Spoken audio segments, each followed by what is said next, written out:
नमस्कार. श्री सोमेश्वर कलामंच निर्मित गराजलो रे गराजलो या नाटकाद्वारे आम्ही जनजागृती करतच आहोत आणि जनजागृती करता करता आम्ही एक चळवळ हाती घेतली आहे आणि या चळवळीच्या माध्यमातूनच हे लाईव्ह मुलाखत चर्चासत्र आम्ही सुरू केलंय. आता या लाईव्ह मुलाखत चर्चासत्राचा उद्देश काय, तर आपल्या कोकणातील जे प्रतिभावान व्यक्तिमत्व असतात त्यांचं कोकणातील लोकांना थोडं मार्गदर्शन मिळावं आणि कोकणातील लोकांचा आत्मविश्वास वाढावा आणि त्यांचा यशाचा मार्ग सुखकर व्हावा. तर मी प्रथमेश परब तुम्हा सर्व प्रेक्षकांचं या लाईव्ह मुलाखत चर्चासत्रामध्ये स्वागत करतो.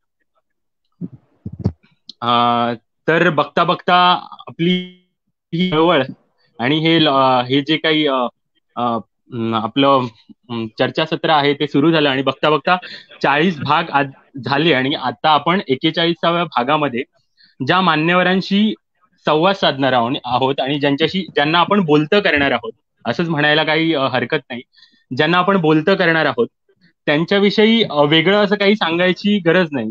कारण प्रेक्षक तुम्हाला माहिती आहे की या लॉकडाऊनच्या काळामध्ये आपल्या सगळ्यात जवळ असणारं किंवा आपल्याला एकदम आवडीचं असणारं ठिकाण म्हणजे सोशल मीडिया. आणि या सोशल मीडियाच्या माध्यमातून किंवा सोशल मीडियावरचा कोकणातील माणसाचा सोशल मीडियावरचा हक्काचा एक हवाहवासा वाटणारा मित्र जो किंवा जे चांगले एक उत्तम असे निवेदक आहेत ज्यांना सामाजिक गोष्टींचं चांगल्या प्रकारचं ज्ञान आहे आणि समाज कार्यातही त्यांचा चांगला वाटा आहे, असे आजचे आपले मान्यवर म्हणजे साई प्रसाद परब सर. सर तुमचं या लाईव्ह मुलाखत चर्चासत्रामध्ये स्वागत आहे. नमस्कार. थँक्यू. तर आपण नमस्कार. हो सर. तर आपण क्षणाचाही विलंब न करता मुलाखतीला सुरुवात करूया.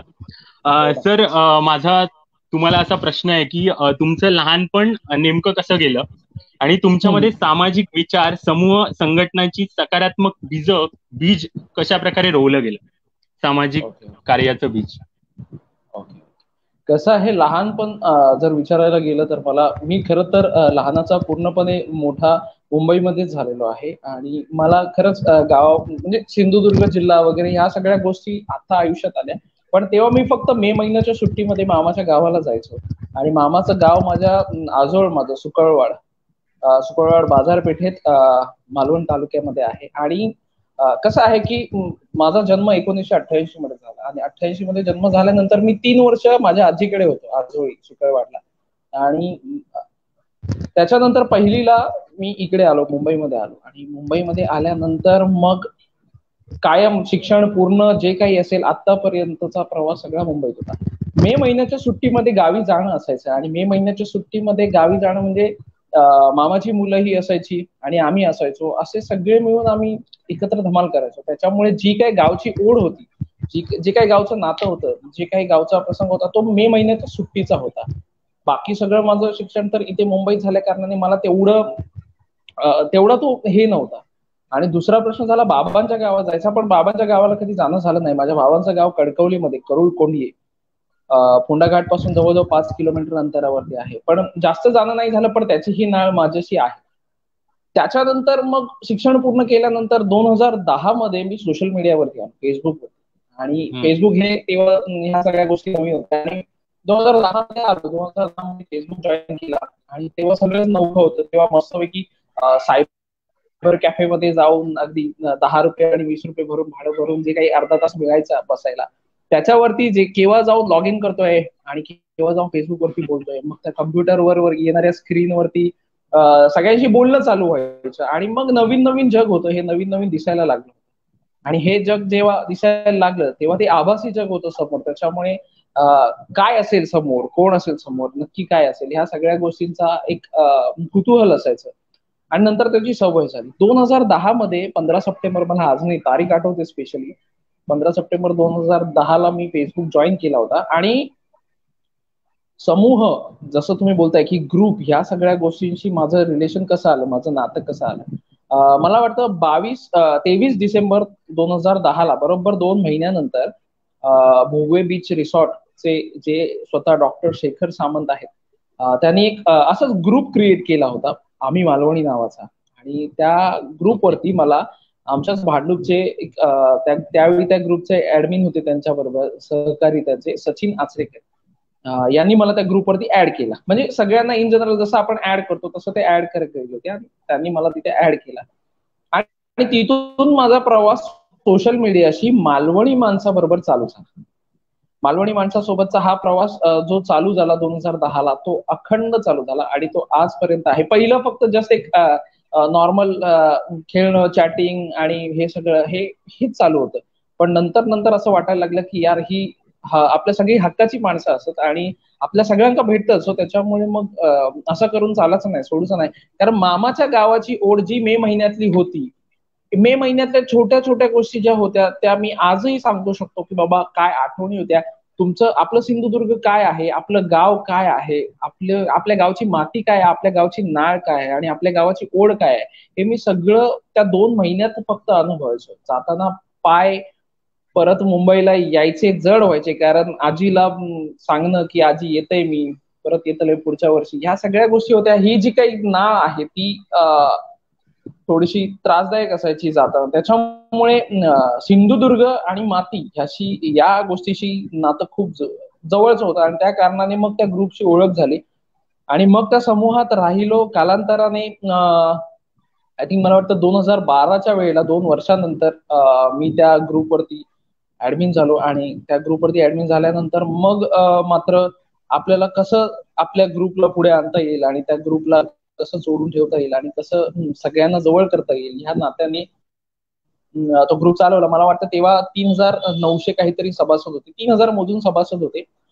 2012 मध्ये. आणि त्याच्यानंतर काही कालांतराने एक प्रवास झाला आणि मी मुंबईमध्ये स्थित असून, मुंबईमध्ये राहून सिंधुदुर्गच्या मातीशी आणि सिंधुदुर्ग जिल्ह्याशी किंवा सिंधुदुर्गच का असेल ना, पूर्ण कोकणाशी, म्हणजे रायगड असेल, रत्नागिरी असेल, सिंधुदुर्ग असेल, सोशल मीडियाने मला खूप काही दिलं, फेसबुकने मला खूप काही दिलं. इतके प्रचंड मित्र माझ्या आयुष्यात आले की मी सांगू नाही शकत की ते किती आहेत. आज माझ्याजवळ असंख्य मित्र आहेत जे एका हाकेवरती माझ्यासाठी येतात, माझ्यासाठी धावत येतात आणि माझ्यासाठी सांगतात ह्या सगळ्या गोष्टी. सो त्याच्यामुळे खूप काही सांगायला गेलं तर खूप काही आहे, पण त्याच्यामध्ये म्हणजे एखादी आठवण सांगायची झाली तर इतकी माणसं असण्याचं कारण ग्रुप जसा मी जोडून ठेवला होता आणि ग्रुप आपण तसा बांधून ठेवला होता. 2014 मध्ये माझ्या बाबांचं निधन झालं होतं आणि त्याच्या अगोदरचा प्रवास मी सांगेन की 2008 मध्ये माझा भाऊ सुद्धा झाला होता आणि तेव्हा ना माझ्याजवळ कोणी नव्हतं, मी एकटा होतो आणि मला खूप वाटायचं की आपल्या आयुष्यात खूप सारे मित्र असावेत, या सगळ्या गोष्टी असाव्यात आणि खूप सारं, कारण सोशल मीडिया या जगापासून लांब होतं तेव्हा माझं खरंच कोणी नव्हतं, माझ्याजवळ कोणीच नव्हतं आणि माझ्याजवळ हक्काचं जवळचं असं मित्र म्हणून कोण नव्हतं. पण जेव्हा 2014 मध्ये मी या सगळ्यांशी कनेक्ट होतो, माझे बाबा जेव्हा ऑफ झाले होते तेव्हा मी स्मशानभूमीत गेलो होतो आणि स्मशानभूमीत जवळजवळ 500 पेक्षाही अधिक मुलं तिकडे गेटच्या बाहेर उभी होती. स्मशानभूमीवाल्यांनी मला विचारलं हे काय, ही एवढी माणसं कोणाची आहेत. मला स्वतःला माहित नव्हतं, मला स्वतः कल्पना नव्हती की ती 500च्या 500 माणसं आपल्या जिल्ह्यातली होती आणि जी माझ्यासाठी तिकडे आली होती, की जी जवळीक, जी मैत्री केली होती आम्ही, आणि तीच मंडळी आजही माझ्या सोबत आहेत. जवळजवळ आता त्याच्यानंतर 7 वर्ष उलटून गेली, पण माझ्याजवळ आजही ही मुलं आहेत जी एका हाकेवरती धावण्यासाठी कायम तयार असतात, आपल्या मातीसाठी, आपल्या जिल्ह्यासाठी. हा असा एकंदरीत प्रवास होता जो अजूनही आहे. हो सर, एकदम. म्हणजे आता तुम्ही जे सांगितलं की मित्र परिवार तुमचा सोशल मीडियावर यायच्या आधी नव्हता, पण त्यानंतर असंख्य असे मित्र तुम्हाला लाभले आणि आताही ते आहेत. खरीच गोष्ट आहे ती, कारण सोशल मीडिया अशा चांगल्या चांगल्या गोष्टी पण त्यामुळे होतात किंवा चांगला मित्र परिवार जोडू शकतो त्यामुळे. सर, तुम्ही आम्ही मालवणीचा उल्लेख केला आणि मालवणी तुम्ही सुकळवाडवरून वयाच्या अवघ्या 3ऱ्या वर्षी मुंबईला आलात, बरोबर सर? हो. वयाच्या 3ऱ्या वर्षी तुम्ही मुंबईला येऊनही उत्तम मालवणी बोलायचा तुमचा प्रयत्न खरंच छान आहे, पण खुद्द कोकणात जाऊन मालवणी म्हणून जगायचा प्रयत्न सफल करावा असा वाटतो का तुम्हाला कधी? नक्कीच वाटतो. कोकण म्हणजे स्वर्ग आहे, कोकण म्हणजे स्वप्न आहे, कोकण म्हणजे सौंदर्य आहे आणि कोकण म्हणजे सर्वस्व आहे. की आपण भले मुंबईत राहिलो, जर आपण गावात राहिलो असतो तर आपण काय केलं असतं ह्याची कल्पना मी सांगू शकत नाही तुम्हाला आणि याची कल्पना मी स्वतःही करू शकत नाही.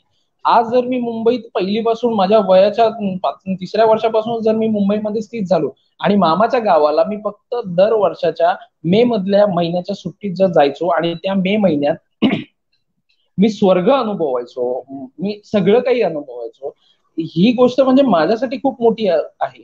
मग विचार करा, जे सिंधुदुर्गात किंवा जे कोकणात लहानाचे मोठे झाले आणि आज मुंबईमध्ये स्थित आहेत, त्यांना किती त्रास होत असेल की कधी मी जातोय माझ्या गावाला, कारण उठ सूट आपलं मालवणी माणूस, आपलं कोकणी माणूस उद्या उठ सूट बाबा केव्हा गावात जाऊ जमता माका, मी केव्हा गावाला जातोय, केव्हा मी पळतोय इकडून गावाला, मला केव्हा सुट्टी लागते, हेच असतं. म्हणजे सांगायला झालं तर मी मुद्दामून काही गोष्टी सांगेन ज्याच्यामध्ये की मे महिन्याच्या सुट्टीमध्ये मी काय अनुभवायचं हे मी सांगतो तुम्हाला. छोटस एक आहे, मे महिन्याच्या सुट्टीत मी जेव्हा जायचो एप्रिल महिन्यामध्ये, परीक्षा संपल्यानंतर मी कधी पळतोय असं मला व्हायचं. आणि आई किंवा कोणीतरी सोडायला यायचं, आई सोडायला यायची आणि परत आई निघून यायची, कारण आम्ही जवळजवळ 17 वर्ष भाड्याने राहिला होतो मुंबईमध्ये असून पण आम्ही भाड्याने राहिलो होतो. मी माझ्या 12वी पर्यंत आम्ही भाड्याने राहिलो.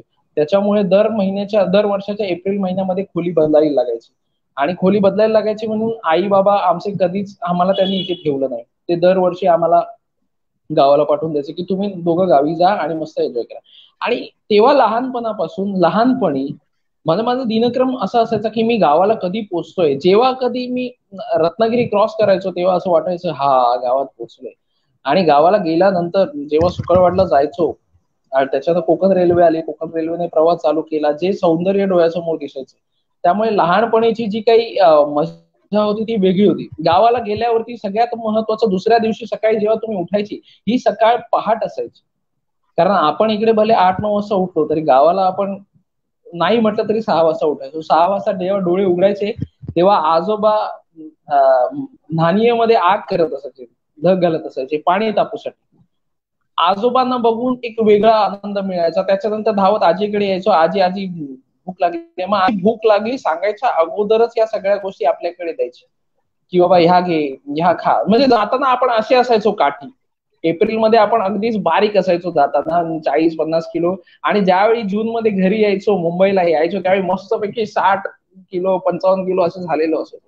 हे सगळं आजीचं प्रेम, ह्या सगळ्या गोष्टी की एका क्षणाला तुला भूक लागलीच आहे आणि तुका खाऊचाच आहे, आजी माका नाही भूक लागा का, नाही तुका भूक लागली कशी नाही लागली, एवढं पितस, एवढं खेळतस कुदतस, एवढे तुमका भूक नाही लागली, तुमका खाऊचा नाही असा. ह्या सगळ्या गोष्टी आहेत. मग आजी मग सकाळी चहा बटर नंतर 1 तासानंतर लगेच पेज, म्हणजे पेजेचो निवळ पिल्यानंतर जी काही संचार यायचो अंगामध्ये की त्याच्यानंतर मग तुम्ही 24 तास काय 48 तास सांगा आम्ही खेळू. त्याच्यानंतर लगेच 2-3 तासानंतर खेळून झाल्यानंतर मग दुपारचं जेवण झाल्यानंतर मग मात्र आजोबा बरोबर काठी घेऊन मागे लागायचे. आता तुमका झोपूचा असा 2 तास तरी झोप होईल माणसात. मग परत संध्याकाळी जा, बॅट घेऊन बॉल घेऊन जा खेळायला, तिथून खेळा, संध्याकाळी परत या, हात पाय धुवा, शुभम करोती म्हणा, देवाच्या पाया पडा. त्याच्यानंतर मग परत आजी थोड्या वेळाने काहीतरी खायला देणार मस्तपैकी, आणि परत जेवण आणि रात्री झोपायचं. तेव्हाचे जे टीव्हीवरती कार्यक्रम होते हे गावातच होते. शुक्रवारचं पिक्चर, लक्ष्मीकांत बेर्डे, अशोक सराफ यांचं पिक्चर बसून बघायचो आम्ही सगळे फॅमिली. जर तुमचा कौलारू घर असायचा. आता काय कोकणात जे गोष्टी होतात, ज्या लेवलला डेव्हलपमेंट चालला, आता ठीक असं आपण काळानुरूप पुढे चाललो, पण ती जी काही कौलारू घरा होती, ती जी काही आठवण होती, ती जी काही आपल्याकडे वरती डिश अँटिनो फिरवायची जी काही कौलावर जाऊन आपली एक हे होती की चॅनल दिसणार नाही म्हणून आपण कौलावर जाऊन उभे राहायचो.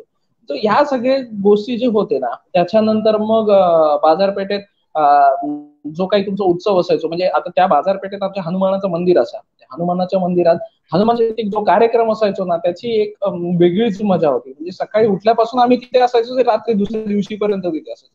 रात्री त्यावेळी पडद्यावरती पिक्चर लावायचे. कोणाचा बारसा असेल, कोणाचं काय असेल, लग्न असेल तर ते दारात असायचं. आणि दारात असल्यावरती मग कुठेतरी तुम्ही दूर मळ्यात खेळताना तुम्हाला एक, किंवा सत्यनारायणची पूजा असेल किंवा काही उत्सव असेल, मळ्यात खेळताना तुम्हाला दुसऱ्या लांबच्या आवाज, कुठून तरी एक आवाज घुमतोय आणि तो कानावरती येतोय. आणि सकाळी अजित कडकडेंच्या आवाजात हृदयाच्या तालावर नाचे गणेशू निनादती पैंजणे, हे जे काही लागायचं ना, म्हणजे सगळं संपायचं. असं आपण झोपून जायचो की यार हे काय आहे, हे कोकण आहे, हे सौंदर्य आहे. ही माझी माती आहे. आणि अक्षरशः म्हणजे ह्या गोष्टी आज नाही मिळू शकत. अजित कडकडेंचा तो आवाज आज नाही मिळू शकत. किंवा अनाडी पिक्चर मधलं मला गाणं आठवतंय की कोणाचं काहीही पूजा असेल किंवा काय असेल, बारसा असेल, तेव्हा अनाडी पिक्चर मधलं ते गाणं लागायचं, फुलोसा चेहरा तेरा. हे आजही वाजतं, हे कुठेतरी आजही कानात वाजलं ना तेव्हा आपल्याला आपसुक गावची आठवण येते. अजित कडकडेंचा आवाज आला तरी आपण बसल्या जागी कोकणात जाऊन पोहोचतो, सिंधुदुर्गात जाऊन पोहोचतो. सो त्याच्यामुळे ह्या सगळ्या गोष्टींची धमाल वेगळीच होते. आणि हे जे बालपण आपण सिंधुदुर्गात जर मी 2 महिने घालवायचो वर्षातले, तर मग जे वर्षानुवर्ष ज्यांचा जन्म आणि जे बॉर्न बॉटअप पूर्ण सिंधुदुर्ग किंवा ह्या कोकणात झाले, ते आज मुंबईमध्ये आहे, तर त्यांची किती हालचाल होत असेल. माझंच काकाचं उदाहरण घ्यायला गेलं तर कधी 2 महिन्याला मी गावात पळतोय असं होतं बाबा. 3 दिवसाची सुट्टी लागली पळ गावात, 2 दिवसाची सुट्टी लागली पळ गावात, मी कधी गावात जातोय ह्या सगळ्या महत्वाचा. त्याच्यामुळे तुम्ही जो प्रश्न विचारला की बाबा कोकणामध्ये जाऊन उद्या तुम्हाला कोकणामध्ये जायचंय, तर आता जे काही काम करतोय, जी मेहनत घेतोय, ह्या सगळ्या मेहनतीने मला जाऊन तिथे काहीतरी स्वतःचं अस्तित्व उभं करायचंय.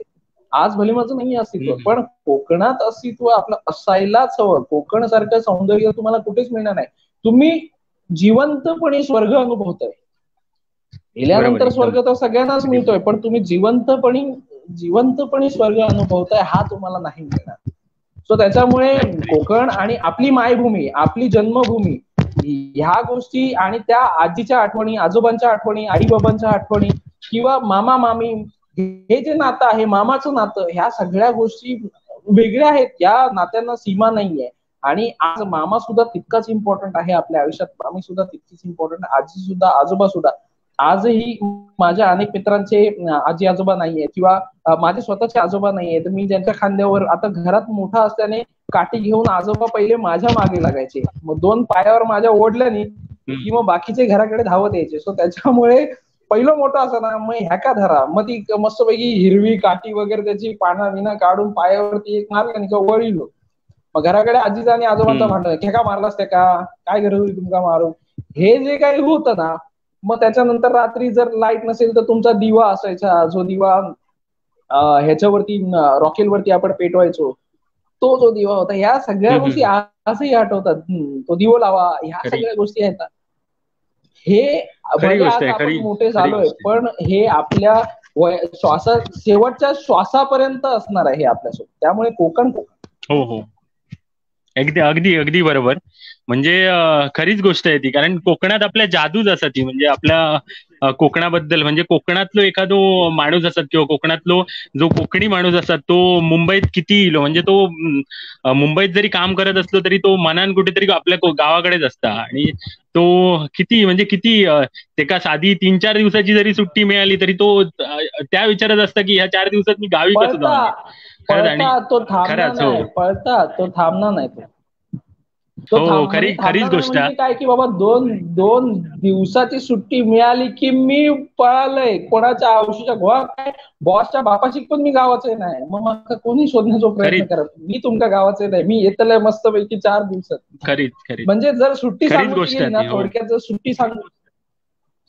सुट्टी सांगूची गेली ना, तर मग वर्षभरात जेव्हा शिमगो येतात तेव्हा शिमग्याक विचार करतात कोकणी माणसं, हा आता मी शिमग्याक गावात जातले.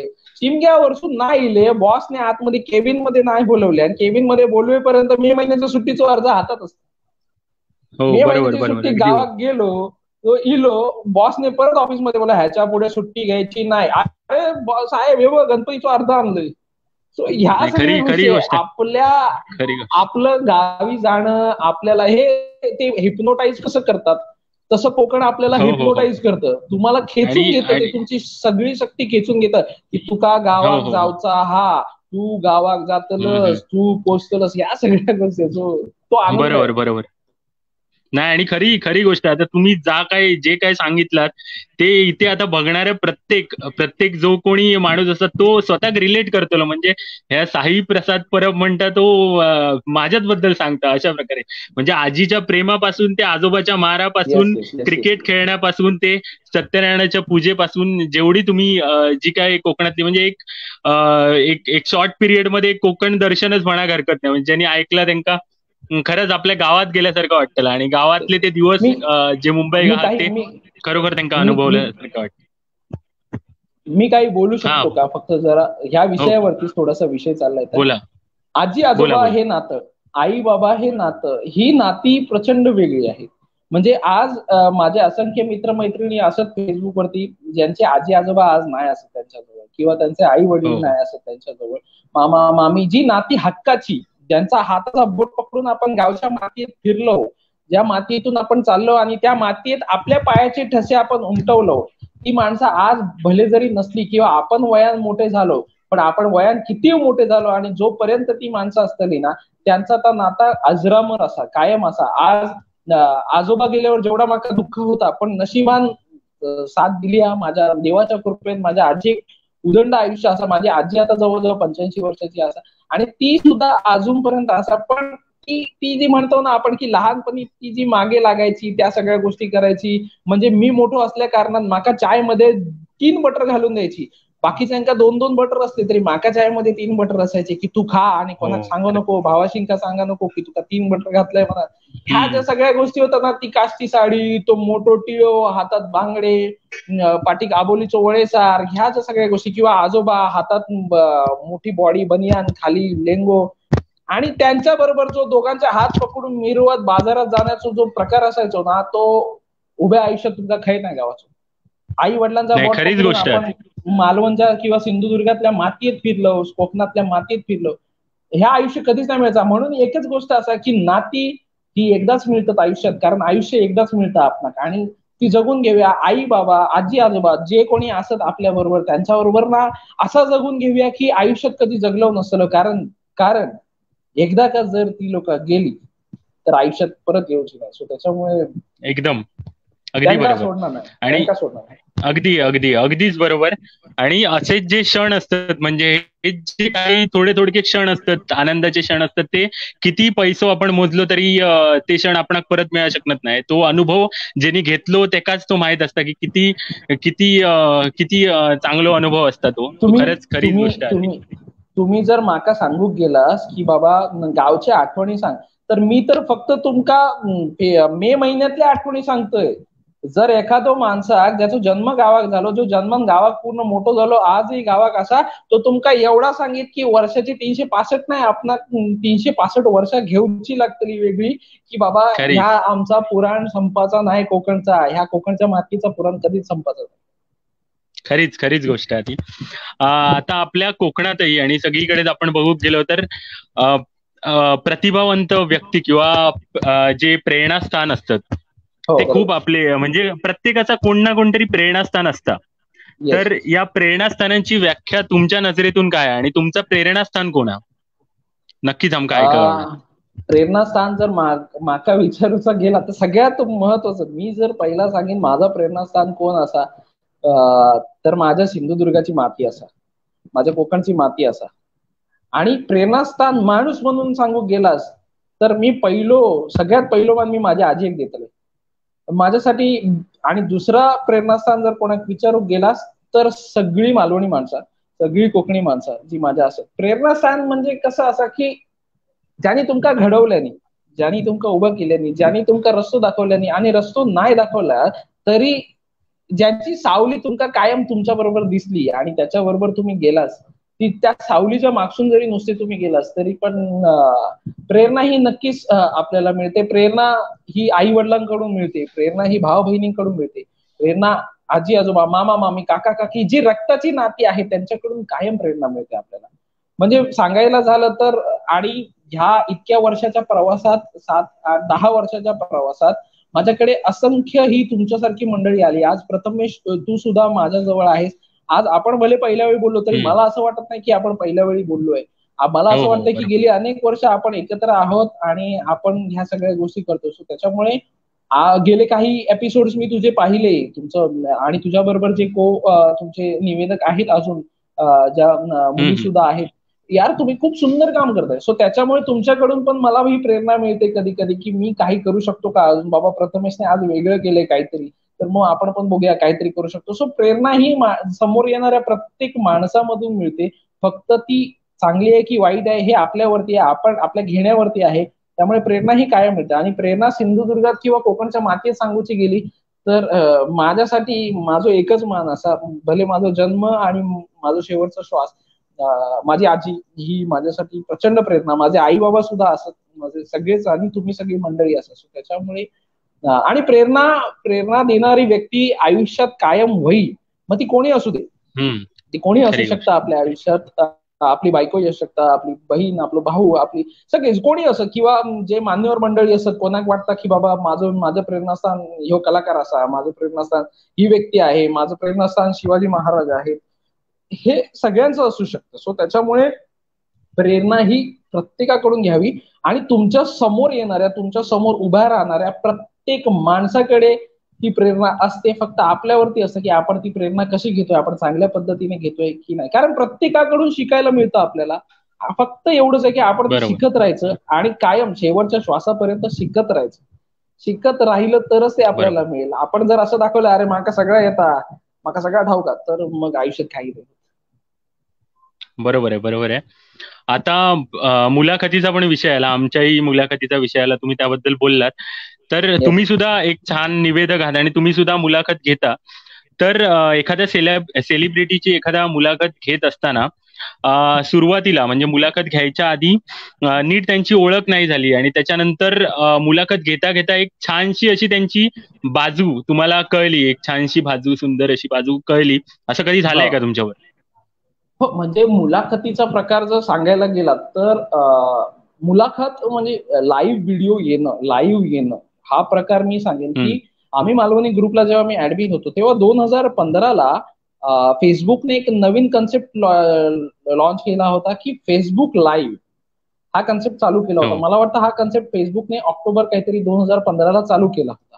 आणि बरोबर 2 महिन्यानंतर मला ते कळलं होतं थोडंसं, आणि मला आहे ना त्या गोष्टीमध्ये घुसायची खूप सवय होती की आपण आपल्या ग्रुपसाठी, आपल्या ऍक्टिव्हिटीसाठी काय करू शकतो, काय काय नवीन करू शकतो, हा माझा एक प्रकार असायचा. आणि त्यावेळी 2015ला जेव्हा आलं त्याच्या बरोबर 2 महिन्यानंतर मी म्हटलं चल ट्राय करूया आपण. तेव्हा मी ग्रुपवरती पहिल्या वेळी लाईव्ह गेलो. त्यावेळी जो काही म्हणजे माझ्यासाठी ती नवीन गोष्ट होती, पण जे काही मला मिळालं त्याच्यातून पहिल्या लाईव्ह मधून, तिथून मग मी सुटलो. मग मी म्हटलं की यार हे तर आपल्या ग्रुप मधल्या असंख्य लाखो लोकांशी, लाखो मालवणी माणसांशी, लाखो कोकणवासियांशी बोलण्याचं एक अख्खं व्यासपीठ आहे.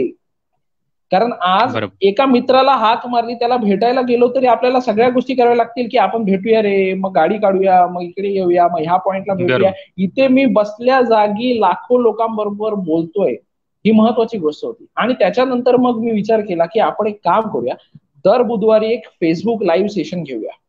दर बुधवारी रात्री 10:30 वाजता फेसबुक लाईव्ह सेशन घेऊया आणि त्या फेसबुक लाईव्ह वरून आपण आपल्या ग्रुप मधल्या, आपल्या सिंधुदुर्गातल्या लोकांबरोबर गप्पा मारूया आणि त्यांच्याशी बोलूया. त्यांच्याबरोबर त्यांना असं वाटायला पाहिजे की आपण समोरासमोर बसलोय आणि आपण एकमेकांशी बोलतोय. असा हा एक प्रयत्न चालू केला. त्याच्यानंतर ह्या फेसबुक लाईव्हला इतका प्रचंड हे मिळाला की त्यांनी इतकं बूम केलं की प्रचंड, म्हणजे ते इतकं वाजलं की लोकांना त्याची मग सवय व्हायला लागली. बुधवारी 10:30 वाजता आम्ही कधी लाईव्ह येतोय आणि कधी एकमेकांशी बोलतोय. कारण मी व्हिडिओ मधून बोलायचे, पण ही जी काही माझी मालवणी माणसं होती, ही जी काही माझी कोकणी माणसं होती, ती कमेंट्स मधून बोलायची. लाईव्ह संपल्यानंतर सुद्धा त्या रेकॉर्डेड बघूची त्यांची प्रचंड इच्छा असायची. म्हणजे मला आजही आठवतं की ह्या लाईव्ह फक्त मुंबई पुरता मर्यादित नाही राहिला, ह्या लाईव्ह जगभरात असायच्या. म्हणजे बहरीन वरून किंवा US, अमेरिकावरून, लंडन वरून असे ठिकाणून मेसेजेस यायचे. आपली माणसं आज जी 7 समुद्रापलीकडे जाऊन आपला मालवणी माणसाचा, आपल्या कोकणी माणसाचं नाव करतं, यांका खरंच सल्यूट असा की आज 7 समुद्रापलीकडे जाऊन तर आपल्या मालवणीचं झेंडू, आपल्या कोकणी भाषेचं झेंडू आज मानान मिरवतात. ती लोक कमेंट करायची की अरे तुझं लाईव्ह चुकलं, त्यामुळे मी रेकॉर्डेड बघितलं, तुमचा लाईव्ह खूप चांगला असता, तुम्ही करत राहा, आमका वाटतं की आम्ही एकमेकांशी बोलतो, जसे आपण दोघं एकमेकांशी बोलतोय असं वाटतंय की आपण समोर बसलोय, तसंच ते तिथे असायचं. त्याच्यानंतर मात्र सवय व्हायला लागली. म्हणजे बुधवारी मी जर लाईव्ह नाही येत आहे तर मग मला कसं तरी व्हायचं, मला स्वतःला खूप वाईट वाटायचं की अरे हा बुधवार कसा मिस झाला. पण मी बुधवार मिस नाही करायचो, कारण बुधवार मला असं वाटायचा संध्याकाळ रात्री 10:30 वाजले की असं वाटायचं की यार मी कधी लाईव्ह जातोय आणि कधी समोर बोलतोय. त्याच्यानंतर मग मी कंटिन्युअसली जायला लागलो आणि इतका प्रचंड रिस्पॉन्स, म्हणजे माझे काही मित्र आहेत सोशल मीडियावरचे, ज्यांनी मला बाहेरून सांगितलं, म्हणजे दुबईवरून वगैरे सांगायचे की लोक की अरे माझी मुलगी तुझं लाईव्ह बघते, माझा मुलगा तुझं लाईव्ह बघतो, सो त्याच्यामुळे तू ते बंद करू नकोस, आम्हाला आमच्यासाठी ते हे आहे. आजही लाईव्ह बघतात, त्यांचे स्क्रीनशॉट ती मला पाठवतात, की त्यांचे फोटो काढून पाठवतात की तुझं लाईव्ह बघतायत, हे बघ हा माझा मुलगा लाईव्ह बघतोय.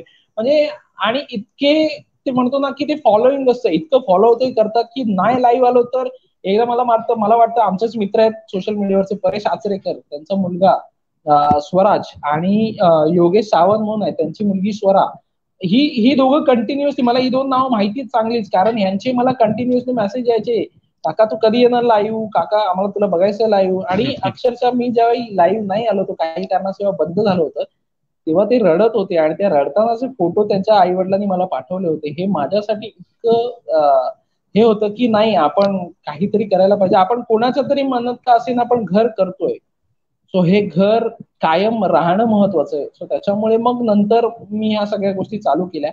आणि सेलिब्रिटी म्हणायचं गेलं तर मी लॉकडाऊन मध्ये हा प्रकार चालू केला. काही कारणास्तव मला ग्रुप सोडावा लागला होता. त्या ग्रुपमधून बाहेर झाल्यानंतर सुद्धा म्हणजे असंख्य लोक जी माझ्याकडे आहेत, जी आजही माझ्या बरोबर आहेत, ती सुद्धा माझ्या बरोबर आहेत. मग मी माझ्या पर्सनल वॉलवरून लाईव्ह जायला लागलो आणि पर्सनल वॉलवरून लाईव्ह जाता जाता लॉकडाऊन मध्ये आपल्याला काय करता येईल, तर मग असा विषय आला की सेलिब्रिटी तर सगळेच असतात, सिंधुदुर्गाच्या किंवा कोकणाच्या मातीसाठी काय करणारा किंवा प्रत्येक जण आपल्या जिल्ह्याच्या मातीसाठी काहीतरी करतोय ना, तो सेलिब्रिटीच आहे. भले त्याचं नाव नाहीये, काही नाहीये, फेम नाहीये, काही नाही, पण तो काहीतरी करतोय, तो झटतोय. म्हणजे आज जर सांगायला गेलं तर सगळ्यात मोठा सेलिब्रिटी कोण असेल तर सहदेव धरणे असतील. आज कोकणच्या जागृतीसाठी, जनजागृतीसाठी जी काही चळवळ त्या माणसाने लावली, उभी केली आहे ना, ती हॅट्स ऑफ आहे. तो खूप मोठा सेलिब्रिटी आहे. त्यांना कदाचित कल्पना नसेल किंवा लोकांनाही कल्पना नसेल की तो माणूस काय करतो. एवढं कोणाला नाहीये आजच्या धावपळीच्या दुनियेत, आजच्या धावपळीच्या जगात एवढं कोणाला नाही पडलंय की आपल्या मातीशी काय आहे, आपली माती काय आहे याचं महत्व पटवून देण्याचं हे नाही. कारण हे नाटक मी पाहिलं होतं, घराजलो रे घराजलो, अतिशय सुंदर नाटक, कोकणच्या मातीवरती, कोकणाच्या विषयावरती भाष्य करणारं नाटक, ज्या नाटकाची आजही गरज आहे.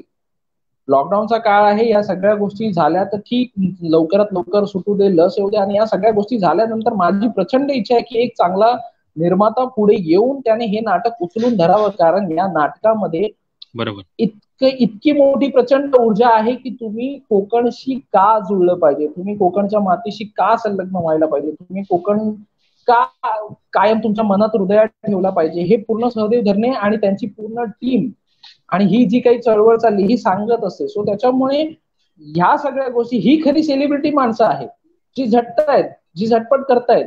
असंख्य सेलिब्रिटी लोक आहेत की जे, पण ज्यांना फेम मिळालाय, ज्यांना सगळं मिळालंय, तीच मंडळी फक्त समोर दिसतात, तीच मंडळी दिसली जातात. मग आपण काय करूया, आपण अशा लोकांना पुढे आणूया जे पडद्यामागे आहेत, आणि त्या पडद्यामागे असल्यामुळे त्या माणसांना घेऊन येणं आपलं काम आहे. तर मी त्यांना घेऊन खरोखर एकदम बरोबर. आणि त्याप्रमाणे मी सेलिब्रिटी म्हणून पॅटर्न मी चालू केलं की सेलिब्रिटी जेव्हा सेलिब्रिटी आपलेच असत. या अंतर्गत असं नव्हतं की फक्त मालवण किंवा सिंधुदुर्ग जिल्ह्यातल्या, प्रत्येक जिल्ह्यात जो आपल्या मातीसाठी काम करतोय तो प्रत्येक जण सेलिब्रिटी. आपण त्या सगळ्यांना घेऊन त्या सगळ्यांबरोबर बोलू म्हणून एक छोटासा कन्सेप्ट मी चालू केला होता. आणि त्याप्रमाणे सेलिब्रिटी असं काही नाही. आज मी जर सेलिब्रिटी म्हणून कोणाला मिस करत असेल ना, तर मी रुग्णमित्र श्री जितेंद्र तांडेल यांना खूप मिस करतोय. कारण मला वाटतं माझं सेशन त्यांच्याबरोबर झालं होतं. रुग्णमित्र जितेंद्र तांडेल वयाच्या 35व्या वर्षी या माणसाला किडनीचा आजार झाला होता, किडनी त्याच्या फेल झाल्या होत्या. त्याच्यानंतर जवळजवळ वयाच्या 52 वर्षापर्यंत किडनी फेलियर असून सुद्धा तो माणूस रुग्णसेवेत इतका झटत होता, इतका म्हणजे त्यांनी झोकून दिलं होतं स्वतःला. आज आरोग्य क्षेत्रात जर दहशत निर्माण करणारा कोण माणूस होता तर तो जितेंद्र तांडेल होते. जितेंद्र तांडेल म्हणजे मला काही झालं किंवा आरोग्य क्षेत्रात काही असेल तरी मी पहिला फोन त्या व्यक्तीला करायचो की जितेंद्र तांडेल सर असं असं आहे. आज तो माणूस नाहीये. शेवटी म्हणतो ना, योद्धा हा योद्धा असतो. त्यांचंही तसंच झालं की 5 महिने त्यांनी ह्या सगळ्या गोष्टी म्हणजे सरकारी रुग्णालय, खासगी रुग्णालय या सगळ्यावरती दबाव करणारा जर माणूस असायचा ना, जो थेट मुख्यमंत्र्यांपर्यंत जाऊन पोचायचा, ती माणसाची त्या ताकद होती. भले आतून त्या माणसाला ताकद नव्हती, पण बाहेरून तो स्वतः डायलिसिस करायचे, दर आठवड्याला दर 3 दिवसाला डायलिसिस करायचे आणि परत ते आपल्या फील्डवरती यायचे. आणि हा माणूस काही कालांतरानंतर 5 महिन्यानंतर त्याने एक रक्तदान शिबिर घेतलं. रक्तदान शिबिरात पण शेवटी योद्धा तो योद्धा असो, त्याच्यामुळे तो ताठ मानेने तिथे उभा राहिला. पण त्याच्यानंतर कालांतरानंतर 2 दिवसानंतर त्यांना कोविडने ग्रासले आणि त्या कोविडच्या याच्यामध्ये त्यांचं निधन झाले. काही महिन्यांपूर्वीच मी त्यांची एक मुलाखत घेतली होती, जी मुलाखत त्यांनी पहिल्या वेळी मला दिली होती, माझ्यासाठी त्यांनी दिली होती. आणि सेलिब्रिटी म्हणून जर मी कोणाला हे करत असेल तर त्यांना खूप मिस करतोय, की मला खूप अजून काही करायचं होतं त्यांच्याबरोबर, पण तो माणूस नाही. तो माणूस म्हणजे खरंच योद्धा होता. सो त्याच्यामुळे त्याच्यानंतर मग अनेक सेलिब्रिटी येऊन गेले त्या पॅटर्न मध्ये. अजूनही असंख्य लोक यायची आहेत पुढे. कदाचित तुझाही नंबर असू शकतो, तुझंही नाव असू शकतो, तू सुद्धा सेलिब्रिटी आहेस. तो त्याच्यामुळे हे सगळं हे आहे, प्रत्येक माणूस सेलिब्रिटी आहे. आणि त्यांच्याबरोबर कोऑर्डिनेशन करायचं झालं तर मला ना कधी त्यांना प्रश्न द्यावेच नाही लागले. म्हणजे मी काय जर मिस करायला गेलो, म्हणजे भविष्यातली जर मी तुला सांगायला गेलो सेलिब्रिटी पॅटर्न नावं सांगायला गेलो, ह्याच्या अगोदर तर झालेली आहेत. विक्रांत सर झाले, जय साटेलकर झाले, सहदेव धरणे पुढे असू शकतील, त्यांच्याबरोबरही मी या विषयावरती बोलू शकतो. सुयोग दादा आहे, सुयोग दादा पंडित, त्यांचं तुमचं सत्र खूप छान झालं होतं. सुयोग दादा बरोबर तर मी जर बसलो तर मग मी फक्त आणि फक्त सिंधुदुर्ग जिल्हा ह्याविषयीच बोलणार, मी दुसरे काहीच नाही घेणार. सिंधुदुर्ग जिल्हा जन्मापासून ते शेवटच्या श्वासापर्यंत काय असू शकतो याच्यावरतीच मी बोले. म्हणजे मी जस्ट तुला एक हे सांगतोय की सेलिब्रिटी पॅटर्न मध्ये मला प्रश्न किंवा मुलाखत घेताना मला कधी प्रश्न तयार करून नाही ठेवावे लागले, की नाही कधी मला समोरच्यानी प्रश्न विचारले. सुरुवात केल्यानंतर मी फक्त खेळायला सुरुवात करायचो आणि जे येणारे प्रश्न आहेत त्या प्रश्नांबरोबर समोरची व्यक्ती, समोरची सेलिब्रिटी ही आपोआप जोडली जायची. सो त्याच्यामुळे त्यांना कधीच प्रश्नांची गरज लागली नाही आणि मलाही प्रश्न कधी बनवायची गरज लागली नाही. हा, फक्त त्यांना मी आवर्जून सांगायचो की शेवटला काहीतरी असं एक गाणं आठवून ठेवा, जे गाणं तुम्हाला गायचं आहे. मग मात्र त्यांची थोडीशी गोची व्हायची, अरे गाणं कोणतं गाऊ असं तसं. त्याच्यामुळे असं. सो सेलिब्रिटी बरोबर किंवा कोणाबरोबर ही मुलाखत घेताना मुलाखत जर हृदयापासून असेल ना तर तुम्हाला प्रश्नांची गरज नाही लागत. खरी गोष्ट आहे सर. आणि सर तुम्ही जितेंद्र तांडेल सरांची सगळ्यात महत्वाचं म्हणजे प्लीज मी रिक्वेस्ट करतो, मला सर नको बोलू, साई म्हण, साई दादा म्हण, तुला जे काही वाटेल ते म्हण. हा चालेल, साई दादा, साई. हा, तर तू जितेंद्र तांडेल सरांची आठवण करून दिली. खरंच त्यांच्या कामाला, म्हणजे त्यांनी जे काय काम करून ठेवलंय, खरंच त्यांना हॅट्स ऑफ आणि सलाम. आणि खरंच खूप वाईट झालं, पण त्यांच्या या कार्याला खरंच सलाम आमच्या घराजलोच्या टीम कडून. त्यांचं कार्य हे आमच्या रक्तातून कायम वाहत राहील. सो हे माझा तरी शब्द आहे की आमच्या रक्तातून जोपर्यंत आहे तोपर्यंत जितेंद्र तांडेल हे नाव अमर आहे. खरीच गोष्ट आहे ती. आणि तू जसं बोललास की जे लोक पडद्यामागचे असतात किंवा पडद्यामागचे सेलिब्रिटी असंच आपण म्हणू शकतो, त्यांना कुठेतरी फ्रंट फुटला आणायचं आणि त्यांना एक हे द्यायचं, म्हणजे आपल्या ज्या सामान्य कोकणी माणसांसमोर त्यांची ओळख करून द्यायची. ही खरंच काम घराजलोची टीम करते आणि तोच त्यांनी ध्यास घेतलाय. म्हणजे जे खरोखर ऑलरेडी सेलिब्रिटी आहेत ते तर आहेतच, पण जे खरोखर पडद्यामागे आहेत आणि जे काम करतायत ते पण त्यांचं काम जनसामान्यांपर्यंत पोहोचलं पाहिजे आणि त्याला एक प्लॅटफॉर्म कुठेतरी देण्याचं काम आमचं घराजलोची टीम करते. आणि यानंतरच एक असा बोलण्यातून आलं की कोकणातील जे आपले ग्रुप्स आहेत, फेसबुक असेल, ओव्हरऑल जे काही ग्रुप असेल, ते कोकण हितासाठी कुठेतरी काम करतायत. आणि हे सगळे ग्रुप कोकण हितासाठी आणि कोकणाच्या विकासासाठी काम करतायत. हे ग्रुप कुठेतरी एकत्र यायला पाहिजेत असं तुम्हाला वाटतं का? आणि तुला वाटतं का? आणि हे एकत्र येण्यासाठी आपल्याला काय करावं लागेल की ते सगळे एकत्र येतील आणि कोकण हितासाठी काम करतील? मला भेटशील तेव्हा मी गालावर पहिली पप्पी देईन तुला, कारण माझा खूप आवडता विषय आहे हा. आणि हा विषय मी गेली अनेक वर्ष मी या विषयावरती बोलतो, म्हणजे या विषयावर मला यायचंच होतं. सगळ्यात महत्वाचं म्हणजे ग्रुप बघायला गेलं तर आज कोकण आणि सिंधुदुर्ग किंवा कोकण पट्ट्यासाठी, मातीसाठी झगडणारी अनेक माणसं आहेत, अनेक ग्रुप आहेत. म्हणजे माझ्या माहितीत नावं सांगायलाच नको, कारण नावांची सुरुवातच कोकणापासून होते. हो प्रत्येक बरोबर. ग्रुपच्या नावामध्ये शब्दामध्ये कोकण आहेच किंवा सिंधुदुर्ग आहेच किंवा मालवणी हा शब्द आहेच किंवा कोकणी हा शब्द आहेच. पण माझ्या हम्म. नावाप्रमाणे, माझ्या माहितीप्रमाणे जर मी मुद्दामून नावं घेईन, कारण त्यांचं कार्य खूप हो. चांगलं आहे सोशल मीडियावरती. म्हणजे सर्वप्रथम नाव घ्यायला गेलं तर जो सगळ्यात पहिला ग्रुप माझ्या नजरेत आला त्याची स्थापना झाली होती 17 डिसेंबर 2010 माझा सिंधुदुर्ग. माझा माझा सिंधुदुर्ग ह्या ग्रुपचे ऍडमिन आणि संचालक श्री विकास पालव यांचा ग्रुप होता. त्याच्यानंतर 5 ते 6 दिवसानंतर डॉक्टर शेखर सामंत यांचा आम्ही मालवणी हा ग्रुप तयार झाला. त्याच्यानंतर मग नंतर पुढे पुढे कालांतराने पुढे येऊन मग 2013 एक जो आज सिंधुदुर्ग जिल्ह्यात खूप मोठं काम करतोय आणि सिंधुदुर्ग जिल्ह्याला ग्लोबली कसं पुढे नेता येईल, जगभरात कसं पुढे आणता येईल याचा विचार करत ग्लोबल मालवणी हा ग्रुप तयार झाला, ज्या ग्रुपने आज प्रत्येक क्षेत्रात ग्लोबल मालवणी कडून खूप आशा आहेत मालवणी माणसाला, जे ग्रुप क्रिएट होत आहेत पुढे. त्याच्यानंतर मग ग्रुप आला म्हणायला गेलं तर सिंधुदुर्ग फाउंडेशन होता, ज्याचं आज नाव आहे सिंधुदुर्ग स्वर्गाहून सुंदर. त्याच्यानंतर मग हम्म. सिंधुदुर्ग प्रतिष्ठान आहे हो. आणि असंख्य अजूनही ग्रुप आहे. कोणत्या ग्रुपचं नाव राहिलं असेल तर माफ करा बाबा, कारण ग्रुप तर खूप आहेत, पण जी डोळ्यासमोर माणसं आहेत आणि जी काम करतायत, आपल्या मातीसाठी काम करतायत, आपल्या गोष्टीसाठी, हे ग्रुप काय करतायत की हे ग्रुप प्रत्येक ग्रुप हा व्हरायटी घेऊन येतोय. प्रत्येक ग्रुप हा त्यांच्या त्यांच्या गोष्टीतून काहीतरी वेगळं आणण्याचा प्रयत्न करतोय.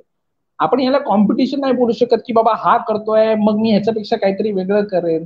भले काहीही जरी वेगळं केलं तरी मातीसाठी आपल्याच करतायत, आपल्याच गोष्टीसाठी करतायत.